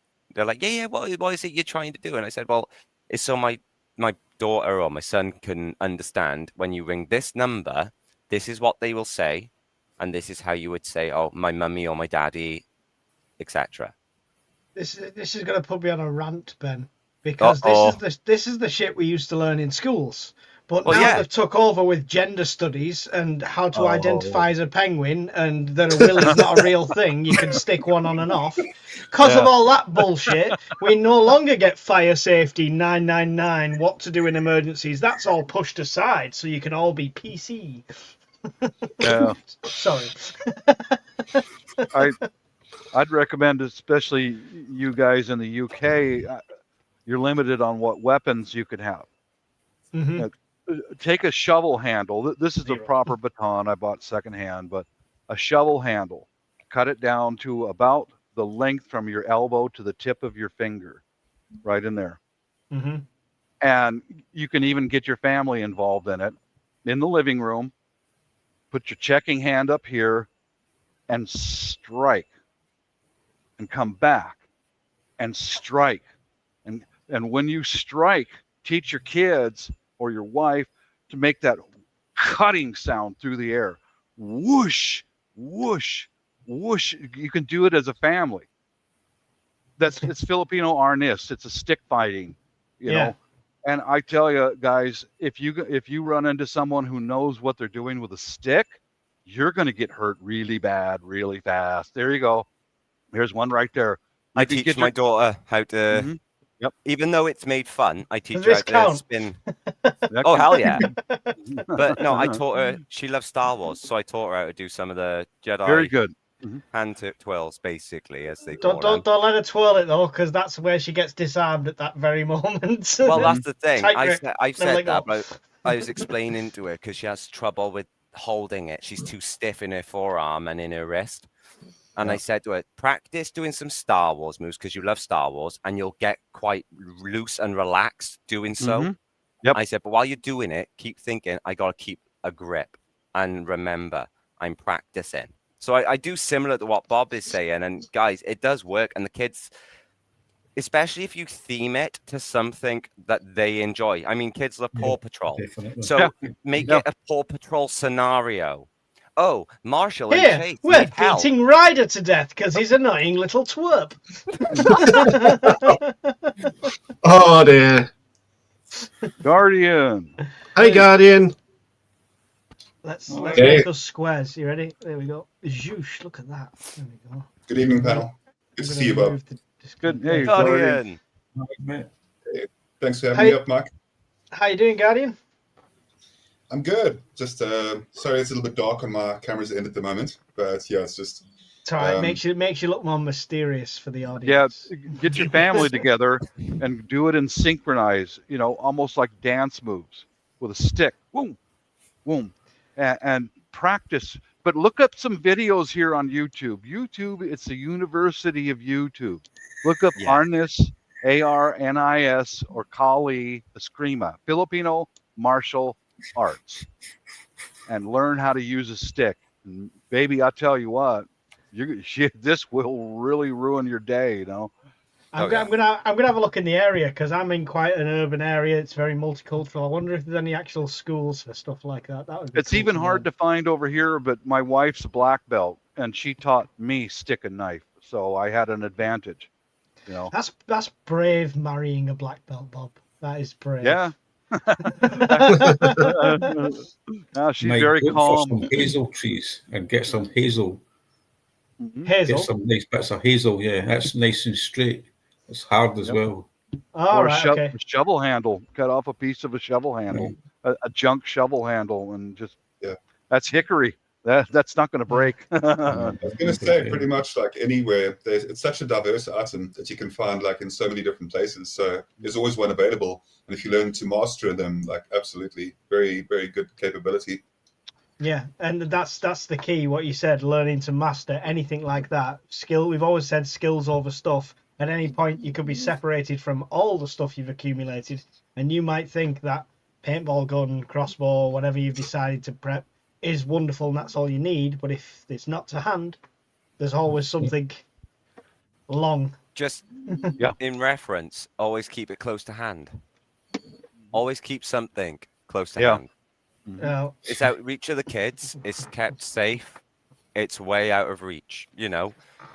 I've asked my daughter, I've said to her, can you try and grab things from the far corner for daddy so I can see how far you can reach? And, Oh, kids come can on, climb Mike. and You all. can do better than that. But oh, don't! Gaz is gonna pull out here. Right, it's not about size, Gaz. I don't care what they say it's how to you. you use it. It's how you use it. Yeah, completely. By the way, Guardian, although you wouldn't believe it, tonight's topic is about preparing for war, the knock-on effects of it, rationing, stuff like that. So that's the whole topic. Yeah. We've gone a bit off, but we No, I got think the because conversation needs to go where it goes. Just letting the natural flow occur is always a good thing. Sorry, I didn't mean to cut you off there, bro. that's all right. Yeah, it's a lot. I've learned quite a lot from Bob over the years, and I'm not just blowing smoke or anything. I really mean it. I really appreciate the amount of knowledge that's been passed on, and somebody Thank that you. always speaks a lot of sense as well. So much respect, Bob. Yeah, I'm one of the few people in the prepping community that has been through martial law, I've been around the world and I've learned a lot, and I'm more than happy to share anything. Ask me. I won't lie to you, and I won't cut corners. I'll just tell you directly. And we also experience a lot of civil unrest here in the States, and the drug addiction. The drug addiction is the most dangerous part of our society right now. Yeah, it's so bad. It's terrible. It's I think so globally it's so it's bad. open Sorry, over Mike. there. Yes. It's so public over there. Sorry, Guardian. Yeah, it's so public over there. I think over here we've got problems, but it's still quite hidden. It's not like it's on every street corner as such. Some areas it might be. Gaz is like, you've not been to Glasgow. That's true. Definitely. I think globally it's definitely one of those problems. You're 100% on that, Mark. I think that it's one of those things that just brings about a large amount of crime with it as well. And then it follows just unemployment. And then when it starts impacting the youth and it gets fed into society from the bottom up, you obviously just start seeing, like, over a decade or two, you have a society start crumbling, and like the infrastructure on the area, the capability for retail to operate correctly, just so many different elements of society start falling down. And that's why I'm somebody that's always been, very much anti the hard use of anything chemical. It really does. Yeah, it's one of those terrible things. So I strongly advocate for people living healthy lives. And if we're speaking about preparedness or anything regarding that, absolutely, it's something that a person's got to be mindful of, is, what they allow into their body. Yeah, that's going to be a massive part of the prepping after the fact as well, right? You imagine how many people are going to be fiending for a fix they can no longer get. That happens. That happens every day here, guys. They're fiending for a fix. People are going to die in a couple of weeks. Like, first of all, Oh yeah, they'll be killing each other for anything they can get a hold of. Like, whatever the last bit is, they're going to be fighting each other, definitely. Yeah. Ration Nerd, who also has an awesome YouTube channel, if you guys don't know it. He's in the States. He reviews rations from all over the world. Before you swing a stick or try to use a knife, make sure you know what you were doing. Otherwise, you brought your own murder weapon to the scene of the crime. There you go. Practice. Yeah. When my wife was teaching me RNS, that stick and knife Filipino, she was no longer my wife. She was my Xian. She was the master. And that little brown chick kicked my ass, man. Faster! Honorably. Yeah, faster. And I dropped my stick. Get on your face and give me 10 push-ups. I was like, but after the net, hon, are you hungry? I made you some nice dinner. Bob, I know it's a bit random and off topic, but what is your most favorite Filipino meal? Oh boy, I'd say lumpia. Lumpia is like superb. And then you should try my mashed potato. It's always lumpier. You're fired, Mike. You're fired. You're just freaking fired, dude. So lumpia is my favorite, and then chicken. It's called pancit manok, chicken and noodles. But for the holidays, they have what's called lechon baboy, a big roast pig. Oh my God, nice. Man! Oh yeah, they set it on the table, and everybody attacks that pig and tears it apart. Man, it's some good stuff. That sounds good. That sounds good. It is. It's messy as hell. You look like a bunch of freaking cannibals, but it's delicious, man. Hi, Brian. Just on the what Ration Nerd mentioned about, don't bring your own weapon to the murder scene sort of thing. For anyone thinking of anything like this, never underestimate just a bit of cord that goes around your hand and is attached to it. Yeah, just to keep hold of anything, whether that's a bat, a blade, anything like that. You usually got a hole in that you can put some paracord just to have it on your hand so it can't be easily pulled away. Or if you, for some reason, let go of it at the wrong time, it doesn't fly towards the missus accidentally. Yeah, you don't want that. So yeah, so just don't underestimate just a bit of tie, cable tie or something like that. The link is in the chat, Brian and Ration Nerd, if you do want to join at any point. Oh, it'd be good if Brian joins, considering he's been part of the I Can't Sleep Brigade at nights with us all. Could do with a bit of extra Pepsi in the party. I'm gonna put Paul down in the green Iron because he's Brew. disappeared. On my channel, I've got a playlist of Arnis Eskrima Kali. It's a whole playlist of Filipino martial arts, and just take a look at that if you want to get an idea of go, not selling my channel, but it's all right there for you. Sell your gotta do channel, is- Bob. There's 127 people in here. Sell it. Yeah. Sell it. Yeah, but you just go in there and click that playlist, and it'll start. I've got multiple videos showing how effective Arnis is. It's stick and knife fighting is what it is. Yeah. I'll On go that give that a watch. On that front, guys, 125 you in here.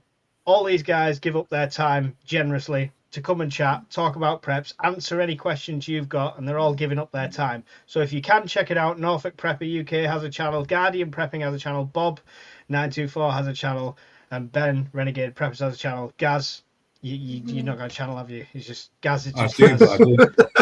I've still got about 3 things on it, like, but But Gaz brings a lot of thank good gear to prepper meets. So if you come to the Scottish Prepper meet, go and see Gaz with your money before you spend it. Mike, is there any places left boxes of stuff to available? bring this time. Sorry, Ben, what was that? Just a quick question. Are there any spaces available left for the Scottish Prepper Meet of 2025? Yeah, there certainly is. But don't know how long for. There's the details.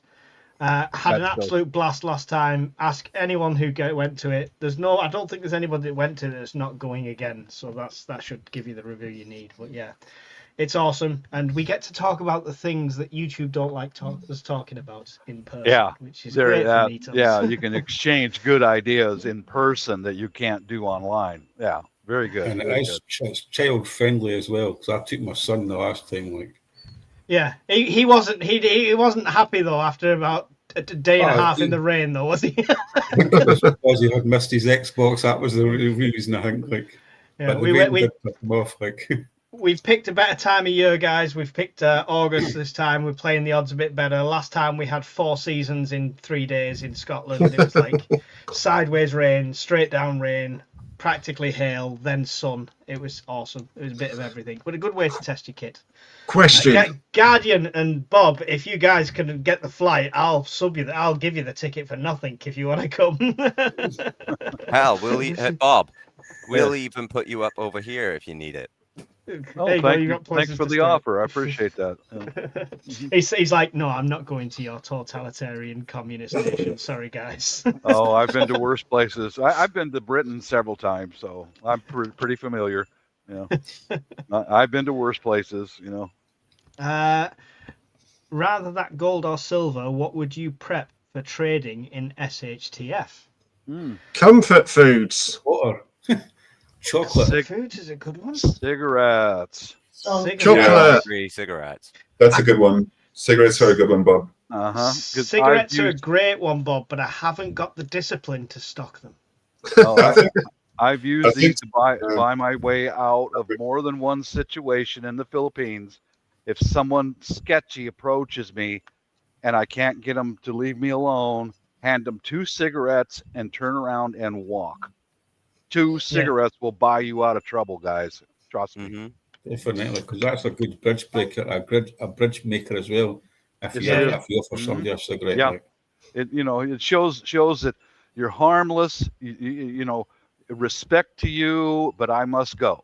Then they take the cigarettes and turn around and walk away. Especially the aggressive lady boys over there. So I mean, what they're saying is spot on, because the question, rather than gold or silver, the thing is, right? So I mean, one of our generous guys from our thingy sent me some silver, little 1 gram pieces, and some bronze. Got an awesome American bronze bar there and stuff like copper there. So he sent me all sorts of stuff like that, which is really cool of him.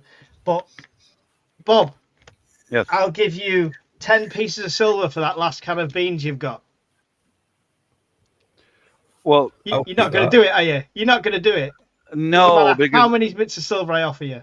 No, I won't, because I you know what, I can't use little bit. I had a guy in the coffee shop, another veteran. He was down on his luck, and he offered me some silver to buy him a cup of coffee. I said, put that away. I don't have any use for that. I'll just buy a cup of coffee. You know, but I would say stuff like, look, check my channel, waxed fire starters. I show different ones that I've made and test them. Mm-hmm. That's a good thing to trade. Waxed fire starters. If the grid's down, people are going to need to build a fire to eat hot food.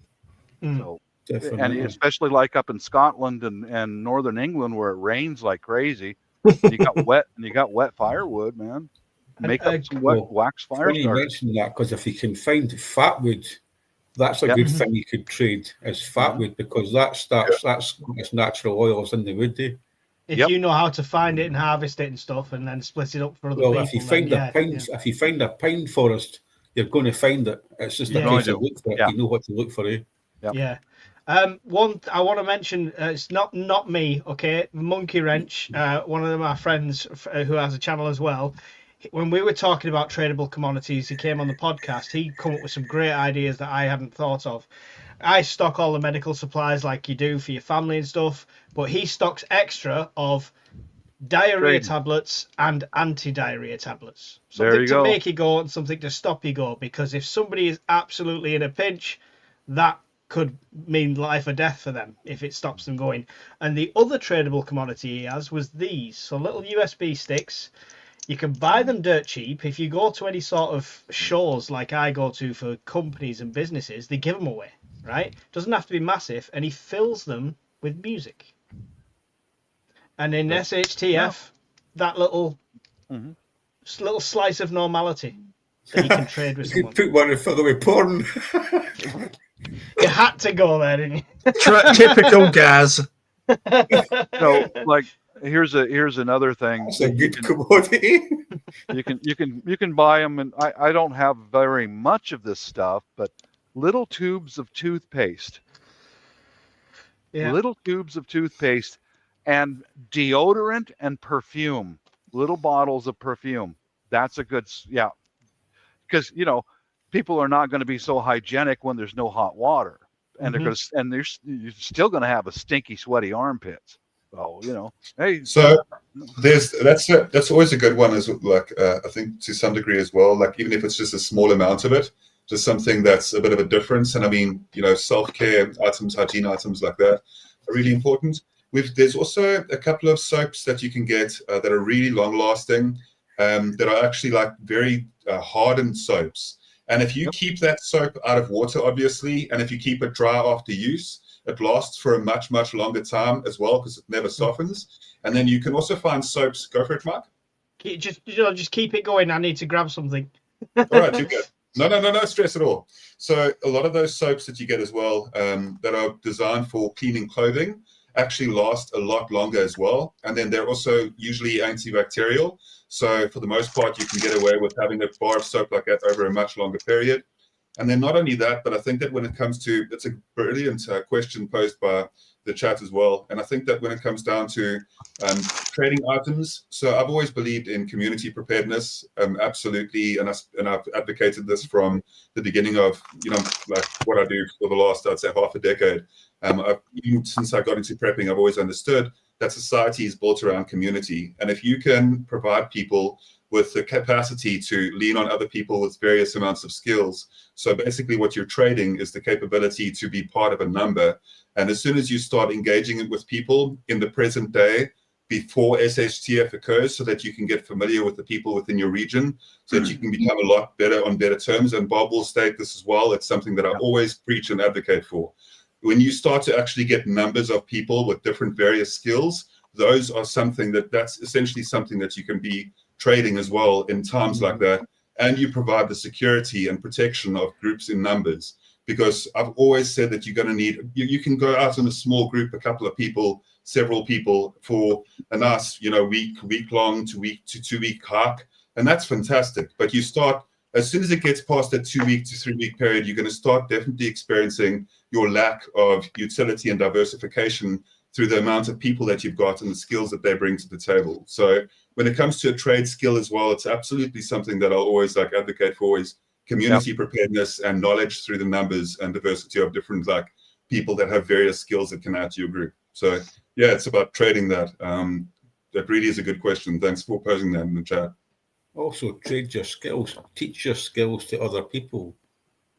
Like, Yeah. teach people how to Yeah, fish, 100% teach there, people how Gaz. to do Yep. first aid, Mhm. teach people Well how to said. forest and stuff like that. Teach people whatever you know. Pass on your skills, like Bob was saying. If you know it, pass it on. Like, Yeah. Trust Brian. Just like, it's not yeah. sensible I love that, suggestions, Ryan. I've got a Yeah. shitload of lead if you want it, mate.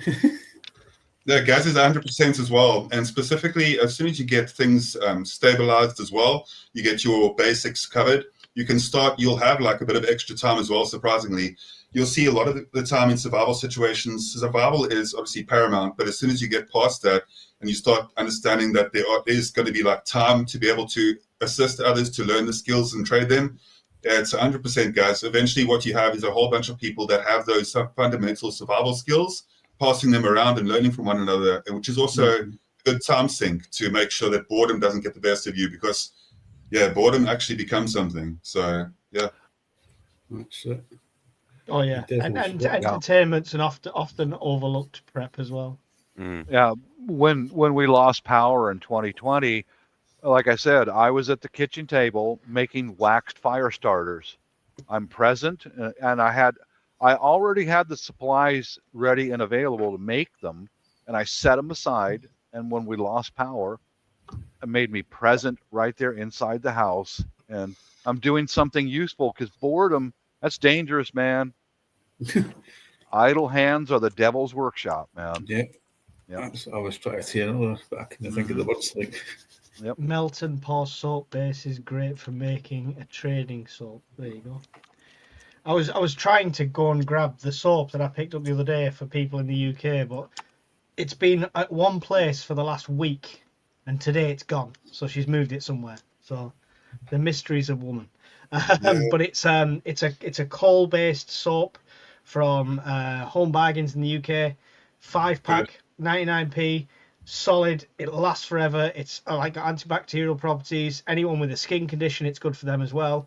Honestly, worth stocking up on. I was just going to show you the packet, but obviously I can't because she's put it in that mystery place where everything goes. there's also a plant that you can look into, and there might be plants within your region. The plant that we have locally here is called a soap aloe. So the actual soap aloe, if combined with water, you can actually potentially propagate it wherever you are and just bring it indoors when it gets too cold. But a soap aloe is a really good survival kind of plant if you're wanting something that's consistently growing, that also provides you with the natural soap. So soap aloe, ALOE, soap aloe. Yeah. Thorny blue-green leaves. Thorny blue-green. See, this is the one that I would know. Chestnuts or conkers can be used as a form of soap as well, mashed up and stuff like that. The seeds from chestnut trees and stuff in the UK. So, but there's several plants. That's the only one I can remember. Roast them on the fire. Yeah, yeah. Well, multiple use, right? It's just why we never go past them. We were out with the kids picking up loads the other day. I always remember they tasted fucking horrible, mind you. Yeah, well, don't eat soap either, Gaz. So next time, wash yourself with them. The carbolic soap from school, that was the stuff you used to get your mouth washed out with. Oh, yeah. Generation did too. Yeah. Soap in your mouth if you swear. I've had that, yeah. Oh, baby. Aloe vera, that's part of my medical stuff with her skin condition. It's a godsend a lot of the time. Anyone's got any questions, don't forget to get them in. If I miss any, if you guys see them, please, by all means, shout them out. Did Trump announce anything? No, it was more about medical care and stuff like that to do with purchasing of drugs in the USA. So the only thing Trump covered was a literal paragraphs worth on the Tomahawks, which was basically, we don't know what we're going to do with them. I'll talk about it with him tomorrow. Yeah, that's what I expected. That was it. Yeah. You guys also have to remember that if they don't buy them from the U.S., they can buy them from the Chinese. They can buy them from the Iranians. Yeah. You know. Okay. Bob, but would you want to buy a Chinese Tomahawk? Is the question. I know, but it is available from other countries, not just the U.S. They have options, right? And it's all they about, have options. Yeah. And Paul, think of it this way: there's that old saying, Desperate times call for desperate measures. Yeah. Yes. Oh no, we've been hit by the Temu Tomahawk. Desperate measures. It looked massive on the picture. It's only this. They had to downgrade from Wish. Oh, man. Team U Tomahawk, I like that. Yeah. The one that when it goes off, sprinkles you with what you call fairy dust. You know, it's a better solution than war. Yeah. Guardian, because the discussion is World War III prepping and stuff, we were talking like most of us in the UK don't bother when it comes to nuclear prepping because it's such a small area. Because of where you are in South Africa, do you see like it's less of a threat? Because you're not kind of in the southern hemisphere is supposed to be safer when it comes to stuff like nuclear war, right? Yes. Our problems that we have locally, and I'll just, be as concise as I possibly can with it, where the problems that we have here locally are most certainly very different from what you'd experience in the UK over in the US as well. I think that each of us have our own unique set of issues that we'd realistically face, where the disruptions aren't as much of a problem here. And I'll get to the nuclear here in a moment as well. But for the most part, where the disruptions aren't that much of an issue, we don't experience frost. So our growing seasons are all year round. The fact is that life is so abundant and easy in a longer term SHTF in comparison to other places. And it's so much easier that's why a lot of the time infrastructure wasn't really a priority of the local indigenous people here. So that's because of how abundant life is, and how if you follow a certain route and you stay pretty much close to the coastlines, there's so much resource availability so when you asked your original question, and to answer that for a second, I think that it's quite interesting that we are so far from a lot of the times, like a lot of the fallout areas as well. A lot of those zones are far much more centralized within the northern hemisphere. And if you look at the southern hemisphere, we are almost to a degree safe from that. And quite strangely enough, because of how difficult the life can be here in southern Africa, a lot of the time we've actually developed like thicker skins as a culture in certain ways. I'm not saying myself, I'm not saying it from an egotistical standpoint. I'm saying it from a very realistic point of view. Our inflation has been incredible, and we have a really rough economy. We've got a super high crime rate, high unemployment. We've had about 2 decades of intermittent power. So similar to Venezuela, where power is consistently experiencing power outages. And we've got to consistently be alert of like our scenarios and situations all the time. But at the same time, because it's so rough, we unify as a people. And I think that culturally, we have that going for us, that even if you take all the benefits of electricity away, even if it's not a nuclear strike, but it's something like an EMP or a mass hacking, like with a giant worm that crosses the internet and brings all banking down, potential realistic scenario more than people think these days, with the advent of technology like AI being, on the forefront of human life in every single aspect of our careers. So I think that when it comes down to what we really deal with on a first-hand basis, we are safer from nuclear fallout, and we are a lot more capable of handling certain SHTFs. But I still think that just our day-to-day crime is a bit of an SHTF in itself. So yeah, it's one of those things. Yes, it is. I agree with the day-to-day crime. That is more life-threatening to you than anything else, the daily crime. Yes, sir. This is it. I mean, when people hear the word preppers or survivalists, they instantly go to them huge SHTF, Teotihuacan situations, and that's kind of possibly the end game when it comes to stockpiling stuff. If I can survive that, I can survive anything. But as a starting point, you should be prepping for what's threat to you. If you live next to a river and you're not prepping for floods first, there's an issue. Yes. So it's your biggest threat, right? It's about, we've talked about it on Shadows many times about situational awareness and threat assessments. So it's based on that. I'm just trying to get this picture. Question. Yep. What? It's from Purple Ale. Question. What's one item or activity that you'd miss the most if SHTF happens? You lot, YouTube, talking to you guys, getting Yeah, knowledge I would from say all over I would the say world. YouTube. Getting knowledge. I mean, at what Yeah. point, if I'd have just carried on prepping in my normal way before I came on here, would I have got some awesome advice from Guardian, from Bob, from anyone like this, from all different corners of the world? No. No, And 100%. none of us are going to prep exactly the same, but we all have bits of knowledge that we're like, oh, that's a good idea. I can take that and adapt it to my situation. So that's Yeah. what I'd miss most, the networking Information, that we have yeah. now. Yeah. Definitely. Anybody? Brian anything made different? me do it. Brian made me do. Okay. Ease of access to the shops, to just regulate everyday shopping. I'm going to go get a loaf of bread, like that. See, that's something that we really underestimate. The unique, like Take it for just granted. the complete ease of access. Like it's just something that you'd miss so much. If I need a new razor, because if I actually grow this hair out, my receding hairline is halfway across my head already, right over there. So without a new razor, yeah, it doesn't look pretty. So I'm just I bet you could fall back on a sharp knife for that. That's it. You got to practice the Rambo shave. Yeah. Or you could get Mrs. Guardian prepping to wax it and do a video of her pulling it off. That's Yeah. painful and dangerous territory that you're speaking about there, Paul. I should know. Bob and Andy from our group found the thing I was talking about before. There it is, the Express. Donald Trump could give refugee status in US to Brits opposed to immigration. There you go. We're all Yes. coming over. Yes. We're already Right. Russian nerds, sort that bed out. we're already taking on South Africans and people. As long as you fill out the paperwork and do it the right way, man, you got a chance.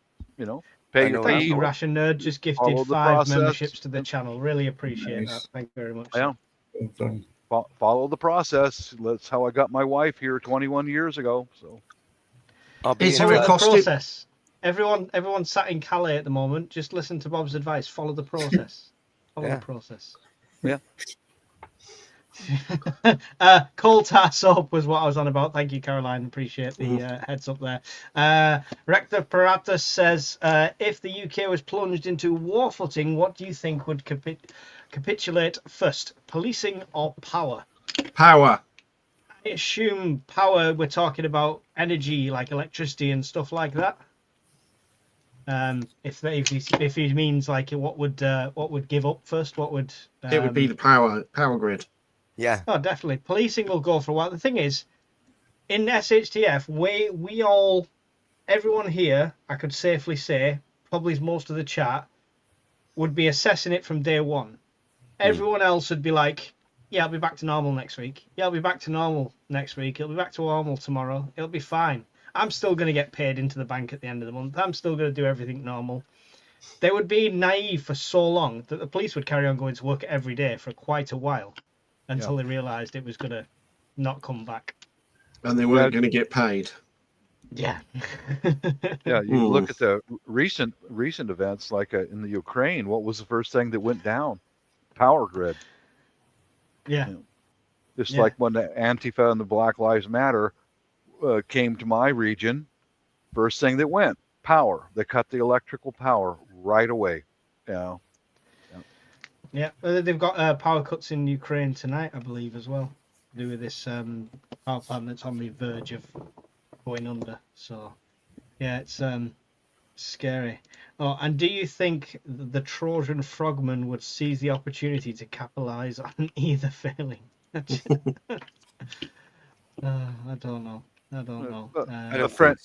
A friend of mine is a retired Seattle City firefighter, a career firefighter. He's seen everything, and he and I get to talk once in a while. And he said, "You got to remember, Bob, because they're into preparedness big time. His family is." And he said, "You remember that the first few days after the big earthquake that might come here, we're not going to be able to get to you because we're going to be home with our own families. We'll come back to work a day or two later. Not all of the firefighters, but the majority will be taking care of their families first. So at least 3 days, if not more, you're going to be on your own." Yeah. So. Yeah, your own. You should be your own. You should be prepared to be your own first responder in all cases. That's right. Yeah. Medical, fire, policing everything, because better to be ready for that, and they do happen to turn up, wonderful, but it's still better to be ready. A question in there was, it's concerning the majority of preppers seem to be mid-30s and older. Are any youngsters prepping? Yes. I met a really interesting 18-year-old lad at one of the prepper meets in Cornwall who was very into it, and so were his friends. I just don't think they are as open about it. I think that's the difference, right? It's not something you stick on Instagram. Look at my beans. It's just...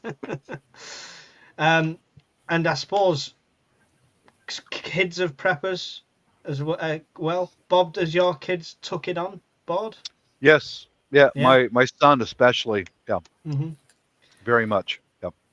Yeah. Anyone else in that situation where they've got kids that are taking it on board or not? Guys, what's your boy think? Because he came to the meet, didn't he? I think he's coming around to it, like, because I try to take him camping and stuff like that, and I try to get him. I've got him a gas mask and stuff like that because he's quite close to a refinery as well. So it's like talking to him, like you say, you need to make it kind of fun for them. So as long as they're kind of interested in it and talking to him in a language that he understands, whereas like he's on the age now, he's played all that Call of Duty, so he understands, like, you can talk to him in terms where they like that, he understands with that sort of thing. But he is coming round to it, like, so. As long as he understands he doesn't respawn if he dies. That's it, like, that's it, like. That's the cause. Sorry, Guardian, you were going to say something there as well.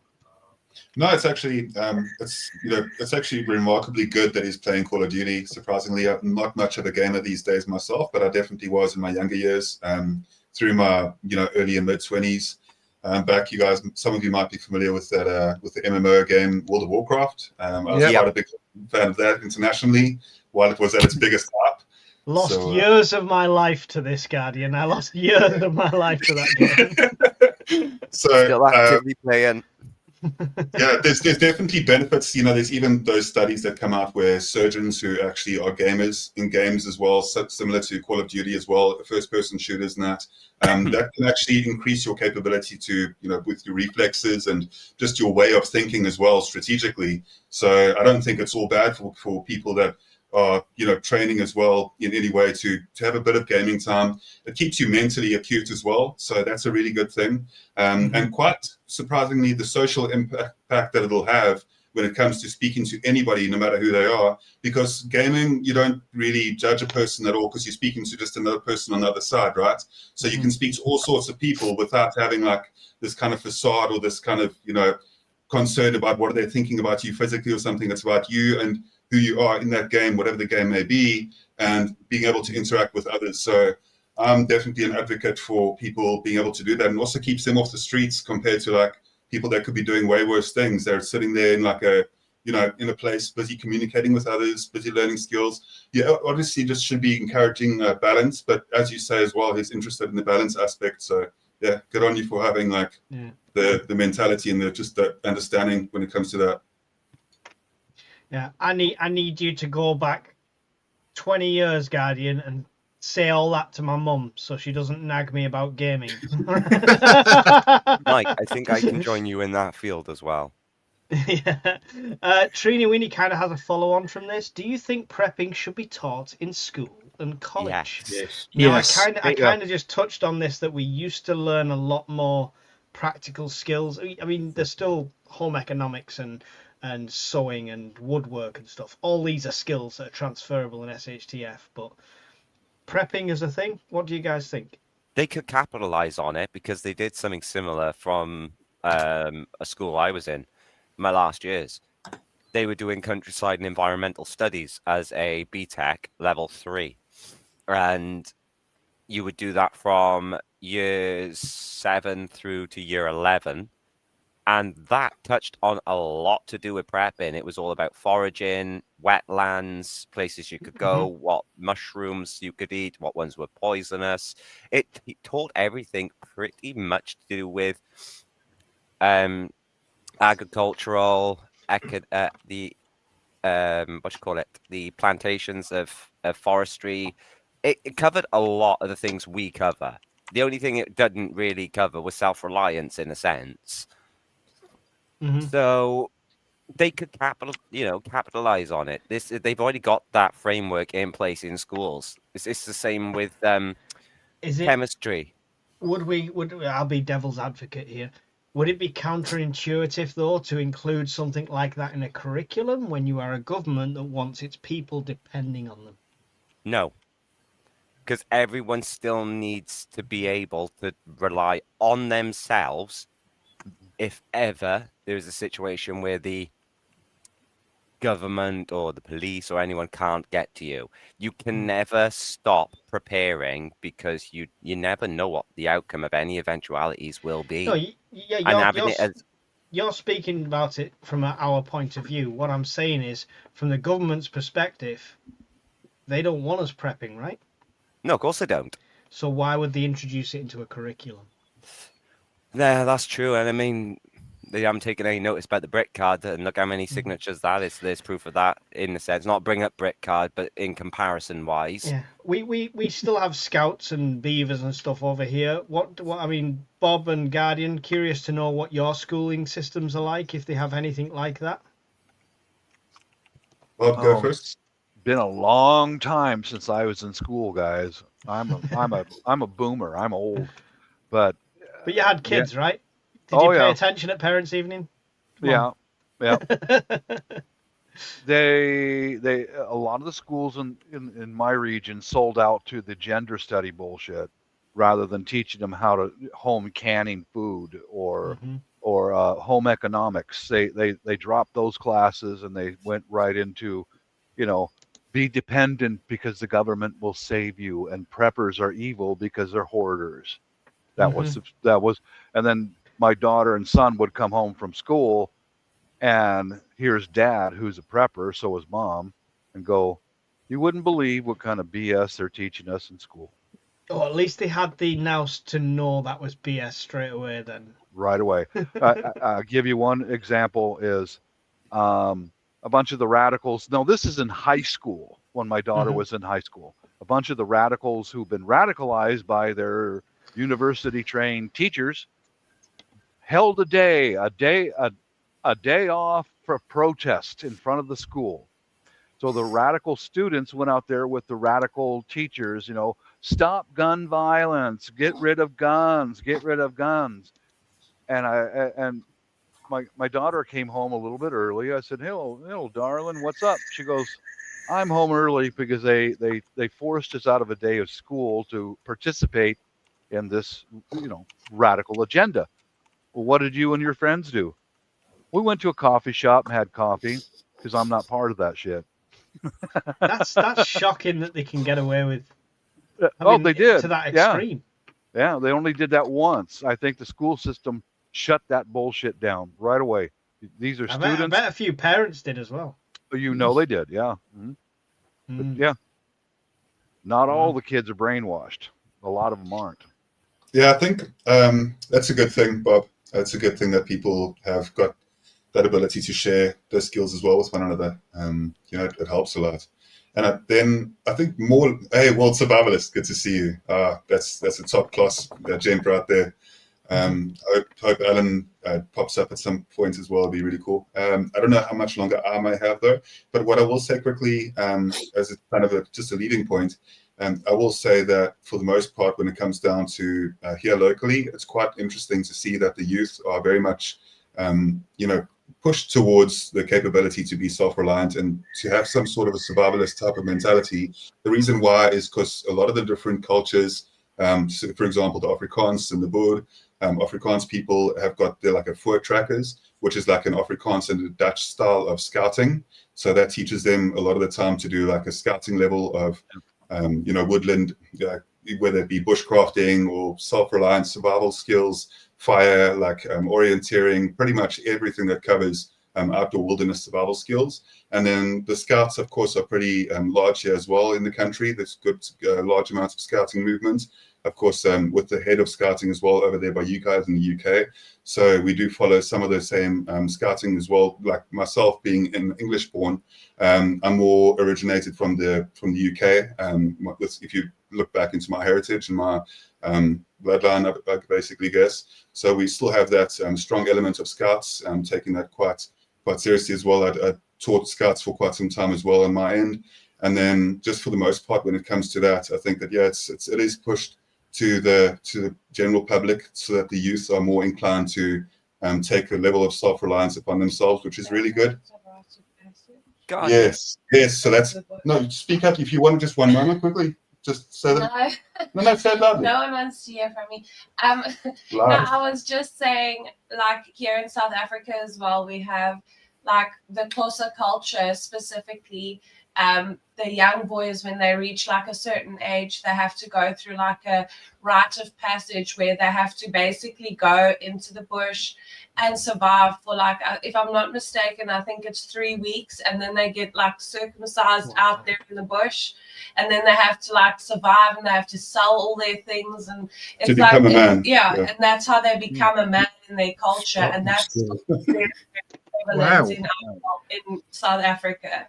But you must remember how good that is as well, because if you keep a person's culture, you keep a lot of sense of dignity as well, and you can say what a person likes about that. But I genuinely think that that's a very good thing for them to be able to hold on to a certain like heritage of who they were, you know, going through back like hundreds of years and that. So yeah, it's really interesting. I love the 3 week going out for 3 weeks and they've got to survive. It sounds like it's awesome. Learn by doing. I'm not a massive fan of being circumcised in the wild. It doesn't sound like the best practice for me, but come on, man up. I can't afford to lose half an inch, Bob. Oh dear. Well, it could last for more than 4 hours. Yeah, but my kids did not go through scouts, all that. They didn't. But what we did as parents, we sent them to different forms of martial arts, karate, judo, everything, and mom taught them at home, and gymnastics. Gymnastics is important because if you get thrown on the ground, you can learn how to land and stand right back up. But I took a lot of that role on myself for being out in the wilderness. I taught them myself. But my daughter didn't want to go out with the boys in the woods. So what we did is we found a camp that teaches outdoor survival, and we sent my daughter out there all by herself with all these other teenagers. And at first she was scared out of her mind. I helped her set up her tent, and I just sat next to her, and you're going to be okay. It's going to be scared at first, but it's okay. And she came back from that covered in filth, but with a big smile on her face, man. That was so much fun. We leaf litter shelters and learning how to build fires and learn how to cook over an open fire. Do that. Parents, if you could send your kids to one of those camps, they will freaking love it. They trust me. That's great, Bob. Way to go. Yeah. Love that. Yeah. My boys have only just started getting into that. They've joined like it's not Scouts. What's the one before Scouts? Cubs, Beavers, something like that. Yeah. And then Meerkats before Cubs. Yeah, and they were like, yeah, it's all right, and then they had the first annual camp. And they came back and they were like, Dad, go on there and look at the photos. And they were sleeping in proper shelters that they'd made and stuff like that. And they were absolutely loving it. And now they want to come with me to every prepper meet. So I've just made more work for myself. But Right on. Yeah. But is it more work for yourself, or is it an extra pair of hands to help unload everything? It will be when they get taught, yeah.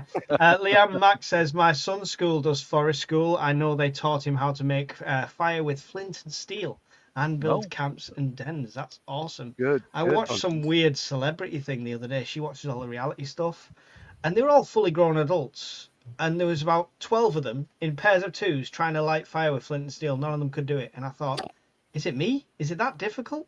It seems like very basic skills have been lost through time. It's all down to it's easy to do if you've got the right materials. Yeah. But it's not only that. I think it's down to actually. See, when you try and do it with dry wood, that is a right pain in the arse, like. But to use flint and steel, you're better with a bit of Vaseline. That works a treat, like. Oh yeah, I've got all the fire starting me. I've got my little tubs of Vaseline balls and stuff like that. The flint and steel's a pain in the arse to get the knack, like. I've never struggled with it. I don't think. Oh, I've tried that a few times. I've got bits of flint, and I was going to show my son how to do it. I tried for wee while, I couldn't ever do it. I cut my finger out as well. I thought, oh fuck, that's like too dangerous. But no. All because you cut your finger. Practice makes perfect. Oh. Practice makes perfect. I've cut my fingers doing loads of stuff, but that was just another one. 7-year-old boy in Beavers and done kayaking, rock climbing within the past 3 weeks. 9-year-old girl in Cubs about to do first aid. £10 a month. It's a no-brainer. There you go. I mean, that's got to be better than most of the stuff they learn in the school, right? Oh yeah. My grandpa was in Scouts for 50 years, like. There's one of them in schools for Delamere Forest. I mean, it sounds like you all have better schools than my kids do, but it's a good thing. It's a good thing. I mean, they've got on board with what I'm doing, the teaching. I mentioned the story before. I don't know what they're actually talking about at school, but one of my boys, 7-year-old, started crying the other day randomly. It's like, what's wrong? What's happened now? And he said he was worried about the wars. And I was like, what wars? Who's been talking to you? And I couldn't get much sense out of him. So I literally had to take him to the prepping room and show him. I said, listen, don't worry. Dad's got it covered. This is There what you we go. do this for. This is all Yeah. this. And he Good literally on you. was like, Good on you. Yeah. Good, yeah. Good on you. Be that calm, that calm, rational dad in the house. You guys got nothing to worry about. We're all going to work on this together if anything happens. You're good. While my daughter's her 10th glass of water during the riots, shaking. Are you scared, honey? Oh, yeah, okay. Be that example to follow. Be calm and rational, and show them. You know, got food, I got water, and I got a way to protect us. You're good. Man, good thinking, Mike. Doing that. Good. You have to. It becomes part of a parent, right? I mean, my dad didn't. My biological father didn't do that. It was kind of like I ended up with a fear of flying because of him, even though I'd never been on a plane, stuff like that. And I thought I'd never want to push my fears or my insecurities onto the kids. So you've got to. Don't get me wrong. It's not this man up stigma and you can't talk about your feelings. It's just about being that solid presence, right? So yes. Yeah. Stability in an unstable world. I think that's exactly one of the reasons why we prepare in general, right? Is to be able to have that calm and to reduce the levels of anxiety that people experience when they're looking at like any front page articles. So I think the fact that you're sharing that along, with your son as well, Mark, I really took my hat to that. And I think at the age that I'm at now, I'm just so like, I used to fabricate stuff when I was younger, and I used to, catch myself like lying occasionally. And as I've gotten older, unfortunately, with having like the wife that I do, and who's an extremely honest person, I've been with her for 12 years, and I've learned a lot about being honest. So when I say that I really respect what you're doing, Mark, I don't say so half-heartedly. I say so because I genuinely believe that. And I think that it's something that's so important. So, yeah, I respect that, Mark. Appreciate it. I think I'm the same as you there, Guardian. I think it comes with age. Like you just lying's pointless, embellishing the truth pointless. Just be your honest yourself, right? You're gonna learn more. Yep. This is the one reason I put when everyone's taking the mick out of me on a fireside because another tent failed or something went wrong. That's why I post my mistakes, because I'm human and this is how we learn. Yeah, 100%. Cheers, man. Yeah, that's good. I teach my lad. I teach my lad how to shoot, and he's now in kickboxing lessons. Sometimes they need a little push. Sometimes he loves it. Yeah, you're always going to get resistance because all their mates are playing Xbox. All their mates are on the phones 24/7. So you will get that resistance, and you don't want to be the bad guy. But suddenly, it's like when I took the kids to the first prepper meet, they're like, Dad, my phone's dead because of the journey. Can you charge it up? I said, we'll put it on charge, but you don't need it. Within 10, 15 minutes, they'd found other kids and they were running off. Can we play on the hay bales? And I'm watching them using sticks as guns, and I was like, oh, flashbacks from my childhood. Proud dad moment. But it didn't take, 10, 15 minutes for them to go from, oh my God, I can't have my phone, the world is over, to actually we can entertain ourselves. Kids, people worry about kids in SHTF, and I'm going to do a video on it soon about how to prepare with kids properly and stuff like that without putting fear in them. There's all sorts of different methods, but one thing everyone has to realize is, as stubborn as your kid is, as fussy as they are eating and stuff like that, and you think they'll never adapt, kids are very adaptable. It's usually us as parents that are not. Oh, he only likes these chicken nuggets. I'll just get him the chicken nuggets. We give in because we just, want to give them the best and want to be nice. You want an easy life. Exactly.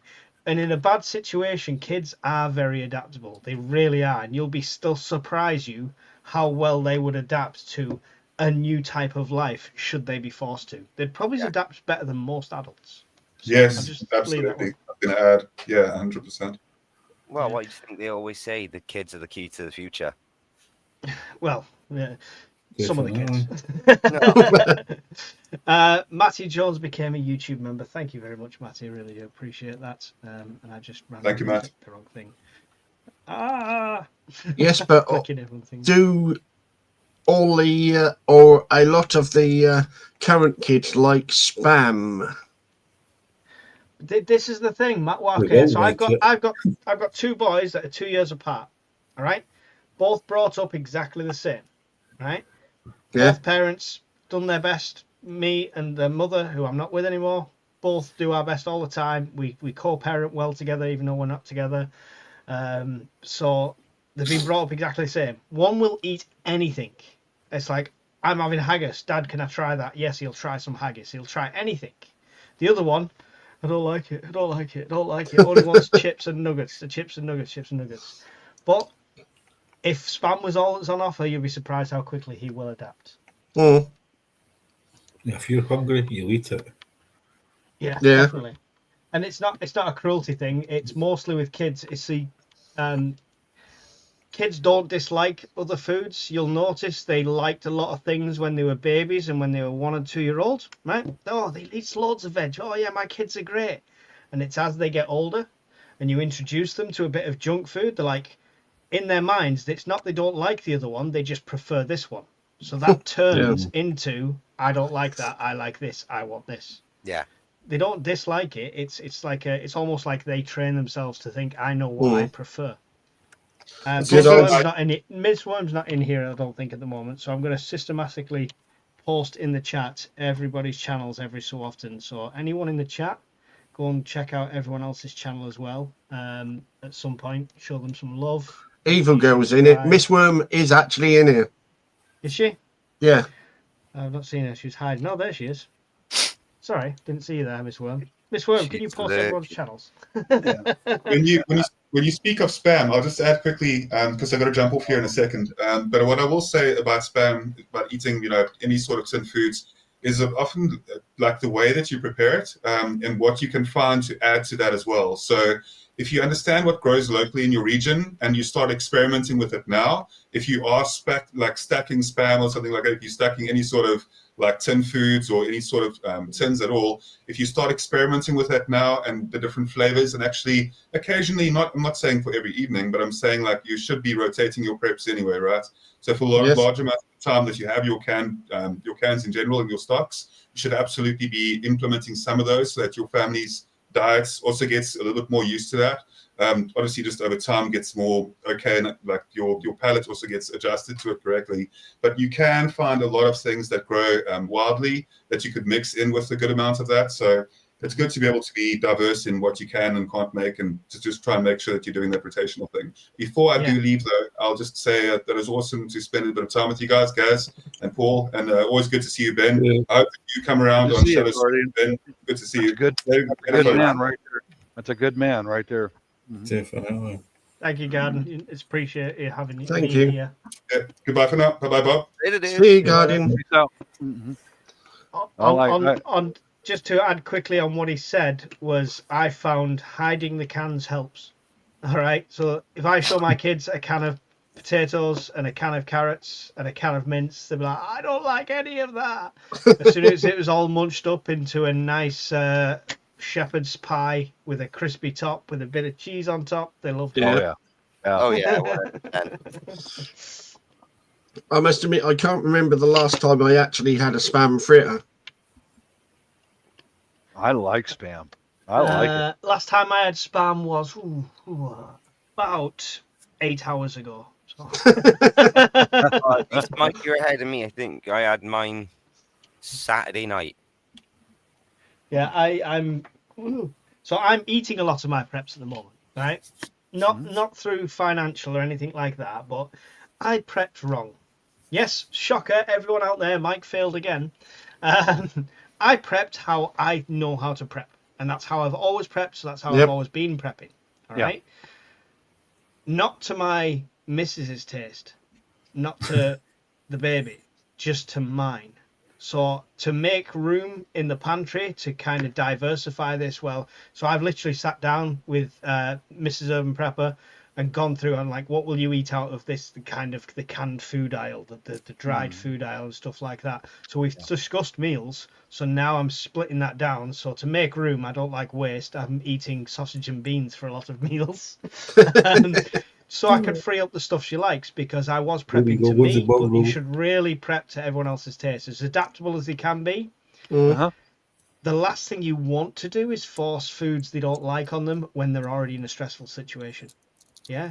If they find comfort in that tinned macaroni and cheese that you might not be able to stand, but they love, stock it. Because if they find a bit of comfort in eating that in a moment of chaos, that's priceless.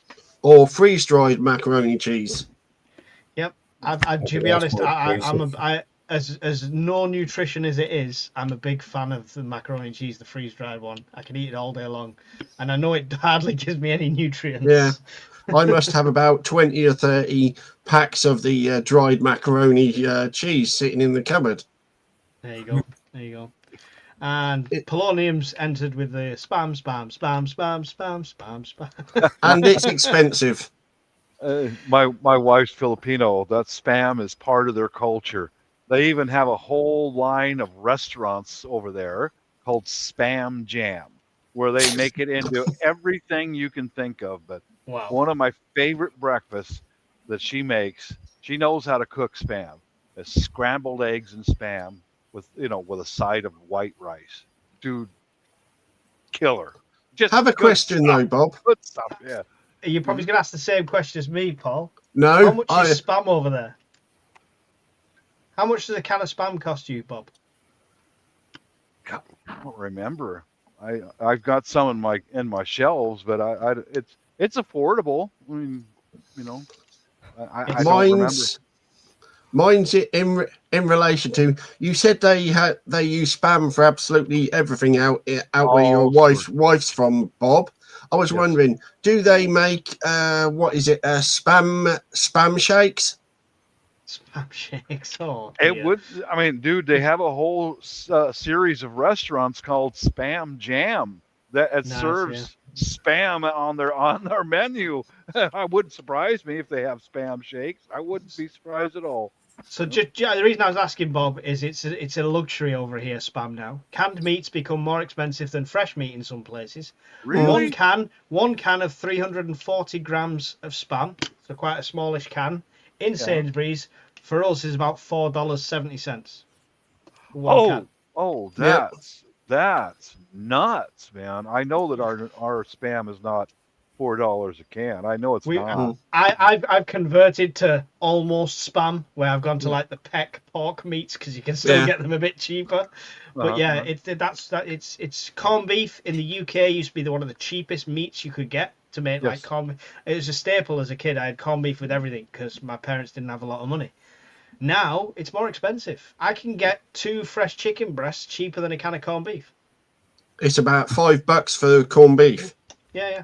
For a can? For a can, yeah. It's crazy. Well, they're targeting you guys who are into preparedness. They're making sure that you can't stock up food. You've got to be government dependent. That's my opinion. They're making sure you can't stockpile food. That's crazy. What is it? A can of tinned chicken is about $4.50 to $5. Yeah. It's and we're talking about 300 mils. Yeah. 300 grams. I mean, you can get cheap deals on some things, but when it comes to spam, it's like a brand, so it just goes through the roof, and it's just getting ridiculous. So Any American viewers, if you're feeling sorry for us, you can hit that donate button. Or Keep you Mike can in send spam. us a crate full of corned beef or spam. Yeah, Peck is the cheaper alternative to spam. Yeah, it is. That's what I'm on at the moment, Dave. It's all right. It's all right. It's never beat the real thing. Apparently, corned beef is £2 a tin at Aldi. Yeah, Crazy. £2 plus. Yeah.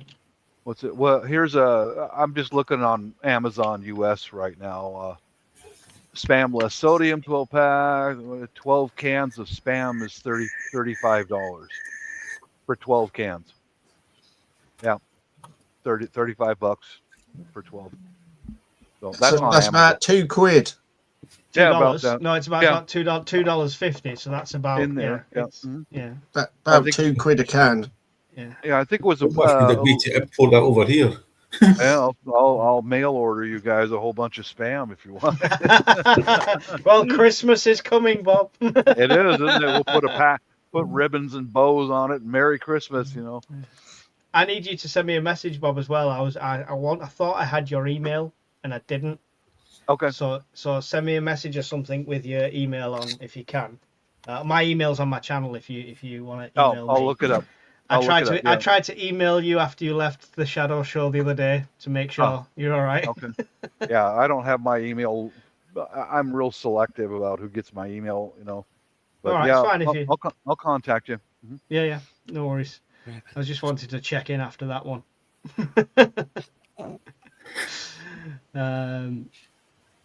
I'm just looking if there's any dried beef makes SOS with it often.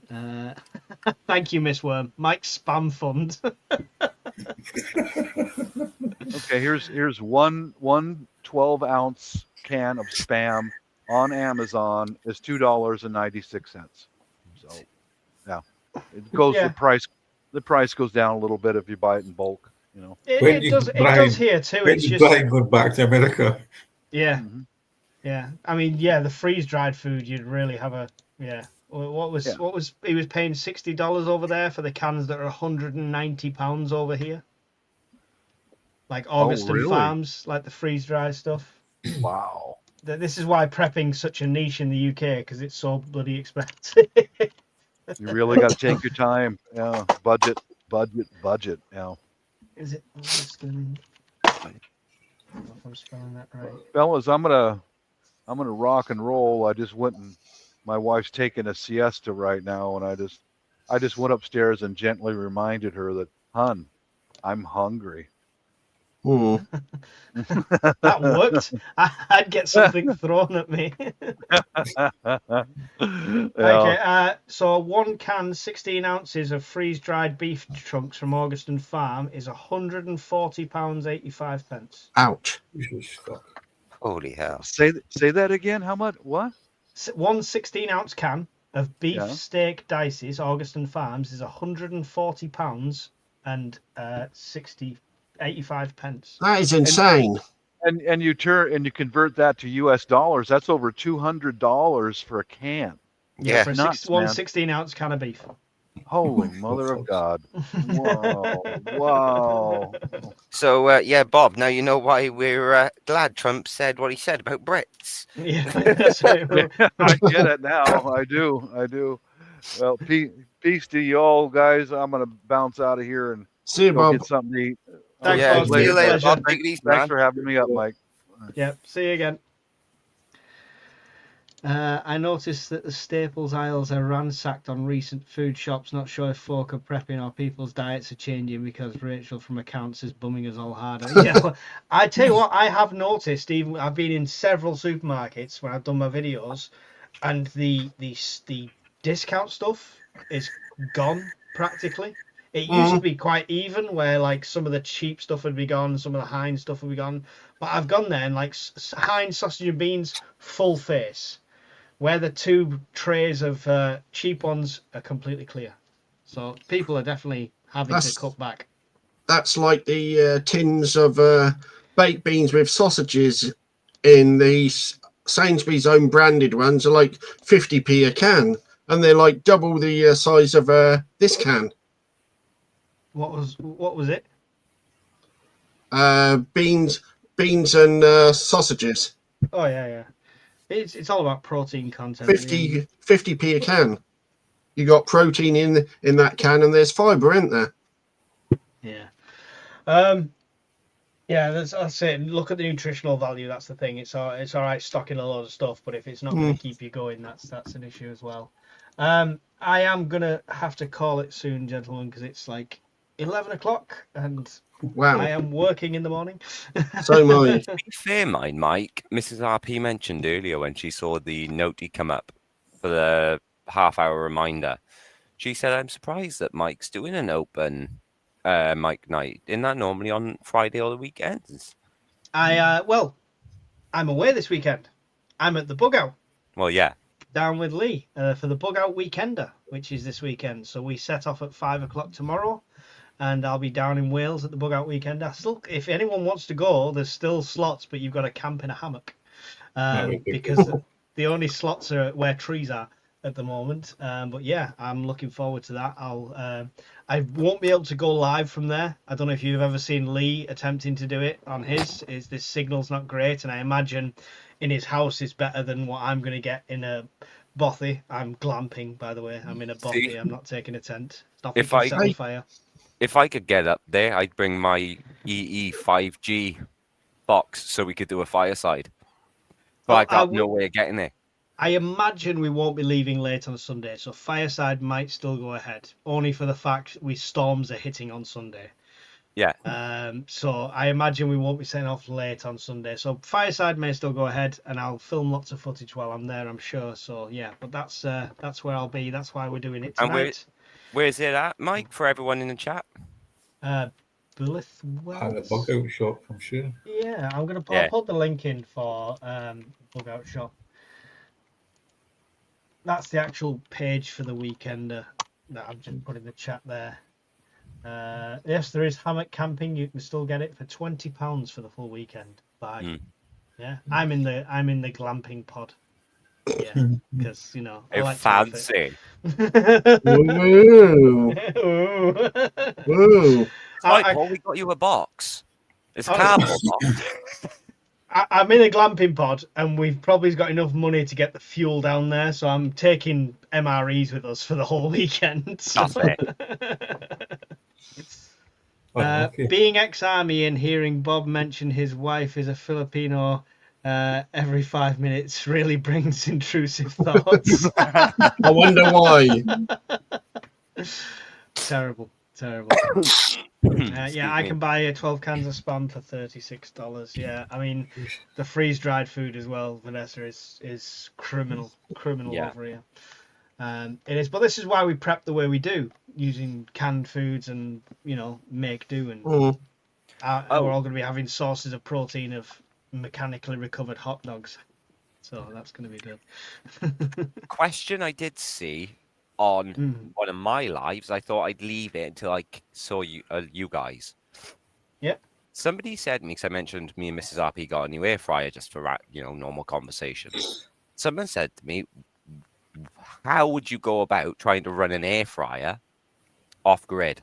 And I couldn't give them the answer. And all I said was just look it up online, because I'm not great with air fryers. But you could use stuff like that with stuff like the Delta 2s and things like that. Delta 3. Yeah, anything like that. You could definitely run them, but you've got to think of consumption, right? Yeah. So I mean, personally, air fryer is a convenient thing. I could cook it much more economically than an air fryer when it comes to electricity. So I simply wouldn't use it. I've got a Ninja. I use it for absolutely everything.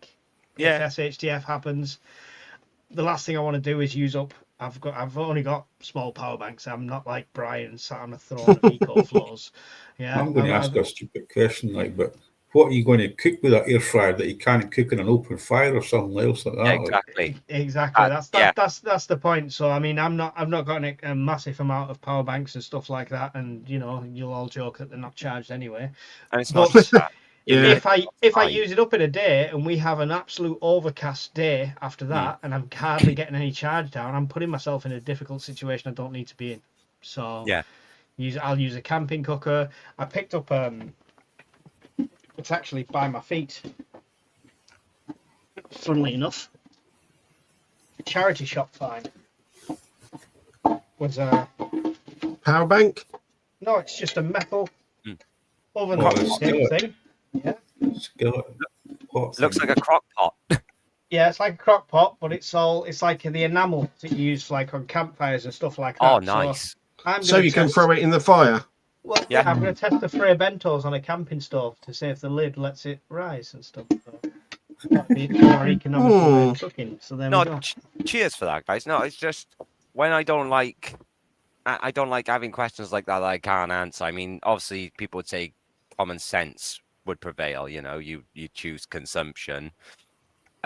You would choose campfire over consumption.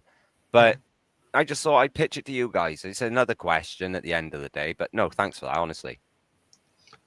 But if you have pet birds, don't use an air fryer.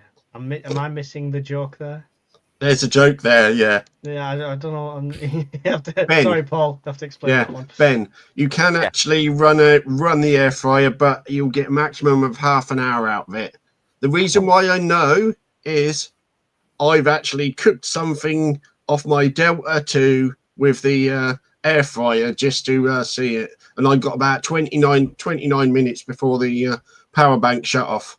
Yeah, see, that's what I was concerned about is consumption when I was thinking about it. Because I was thinking about it overnight as well. It's like you really don't want to do that kind of shit with an air fryer. At the end of the day, yeah, it's like Mike said, it is a convenience. You know, I've got one, like I said, so easy just to bung something in there, 14 to 16 minutes in a sense, it's done.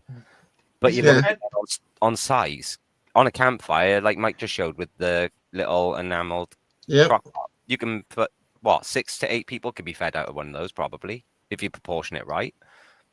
Yeah, I mean, like Vanessa says, I found a diesel generator from up in Maine that is best fuel efficiency I can find. If you've got the means to power them things, by all means, you know, excellent. Oh yeah. I haven't got the luxury or the budget to do so.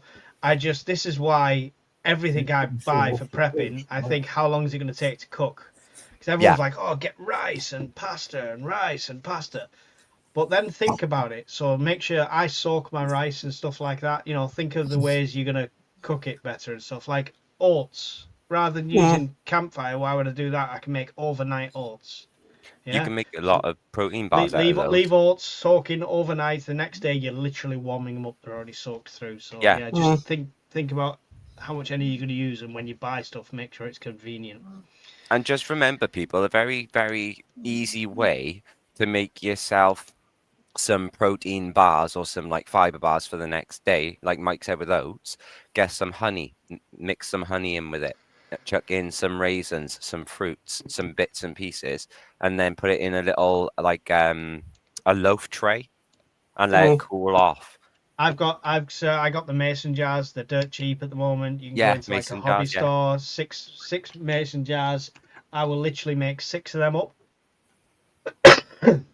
for the week and pop them in the fridge every morning. Take one out, give it a shake, take one out, shake it because it separates a bit. Take it out. I'll warm it up. Sometimes I'll just eat it cold, and I'll have chai seeds in them, honey, and sometimes blueberries. Blueberries are a superfood. Chai seeds are the same. So that will give you lots of nutrients and stuff like that. I'm getting back into my nutrition because I've done a nutrition course and stuff. So I'm trying to get back on top of all that stuff. But I'll do that. And even in SHTF, like that fridge would then be graduated to outside. If I'm making 1 jar of overnight oats at a time, I'll leave it outside, cover it up with something. It'll be cold enough all the way through the night. The next morning, I'll open that up. It'll be fine. Yeah. And then in the winter time, you can use it outside as a fridge as well. Like. Yeah, definitely. I wouldn't mind once I've got land or something like that. I'd like to build a ground fridge as well. So that'd be cool. Oh, nice. Yeah. Right, I think we'll call it because I need my beauty sleep desperately, as you can see. Thanks for joining me. Any final thoughts, Gaz? Oh, it's all good. All good. All good. There you go. That's the final thoughts. All good. It takes me half a minute. Ben, any final thoughts and goodbyes? No final thoughts. Just thank you, everyone in chat, for being awesome. Thanks for everyone watching. Thanks to Mike, the host, for having me and the guys. And have a safe night, everybody. Paul, Thanks would for you like to having me say too. goodbyes? All I've got to say is thanks for having me, Mike, and to everybody in the chat. Give a like to all these other guys in the chat. Go follow their channels and subscribe to them on YouTube and whatnot. Appreciate that, Paul. Yeah, definitely. Share the love. Share the love. Massive thank you to Ration Nerd for his 5 gifted memberships and for Matty Jones becoming a member as well tonight. Completely sponsoring this video that YouTube won't let it monetize. So thanks very much, and I'll see you all on the Discord or in another video on a fireside or sometime soon. Take care. Yeah. Take it easy, Mike. Thanks, guys. Bye-bye. See you later. Round the fire, warm and bright, stocked up food for the night. Got our plans set in gold for the days when it's cold. Tools and gear stacked up high in the cabin we reside, listening to the winds howl, prepping for the morning's prowl. At the purpose fireside we stay, ready for that fateful day. Stories shared and hearts alight, round the fire every night.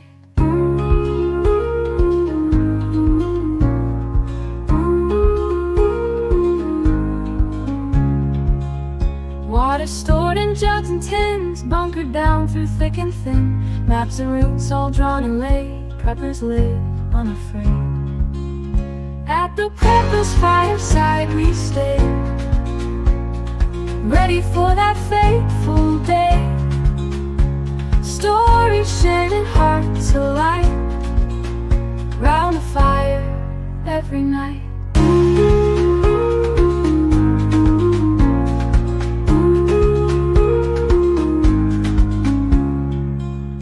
In the glow of embers dance, we've prepared for every chance, living simple, living true, with the dream we all pursue.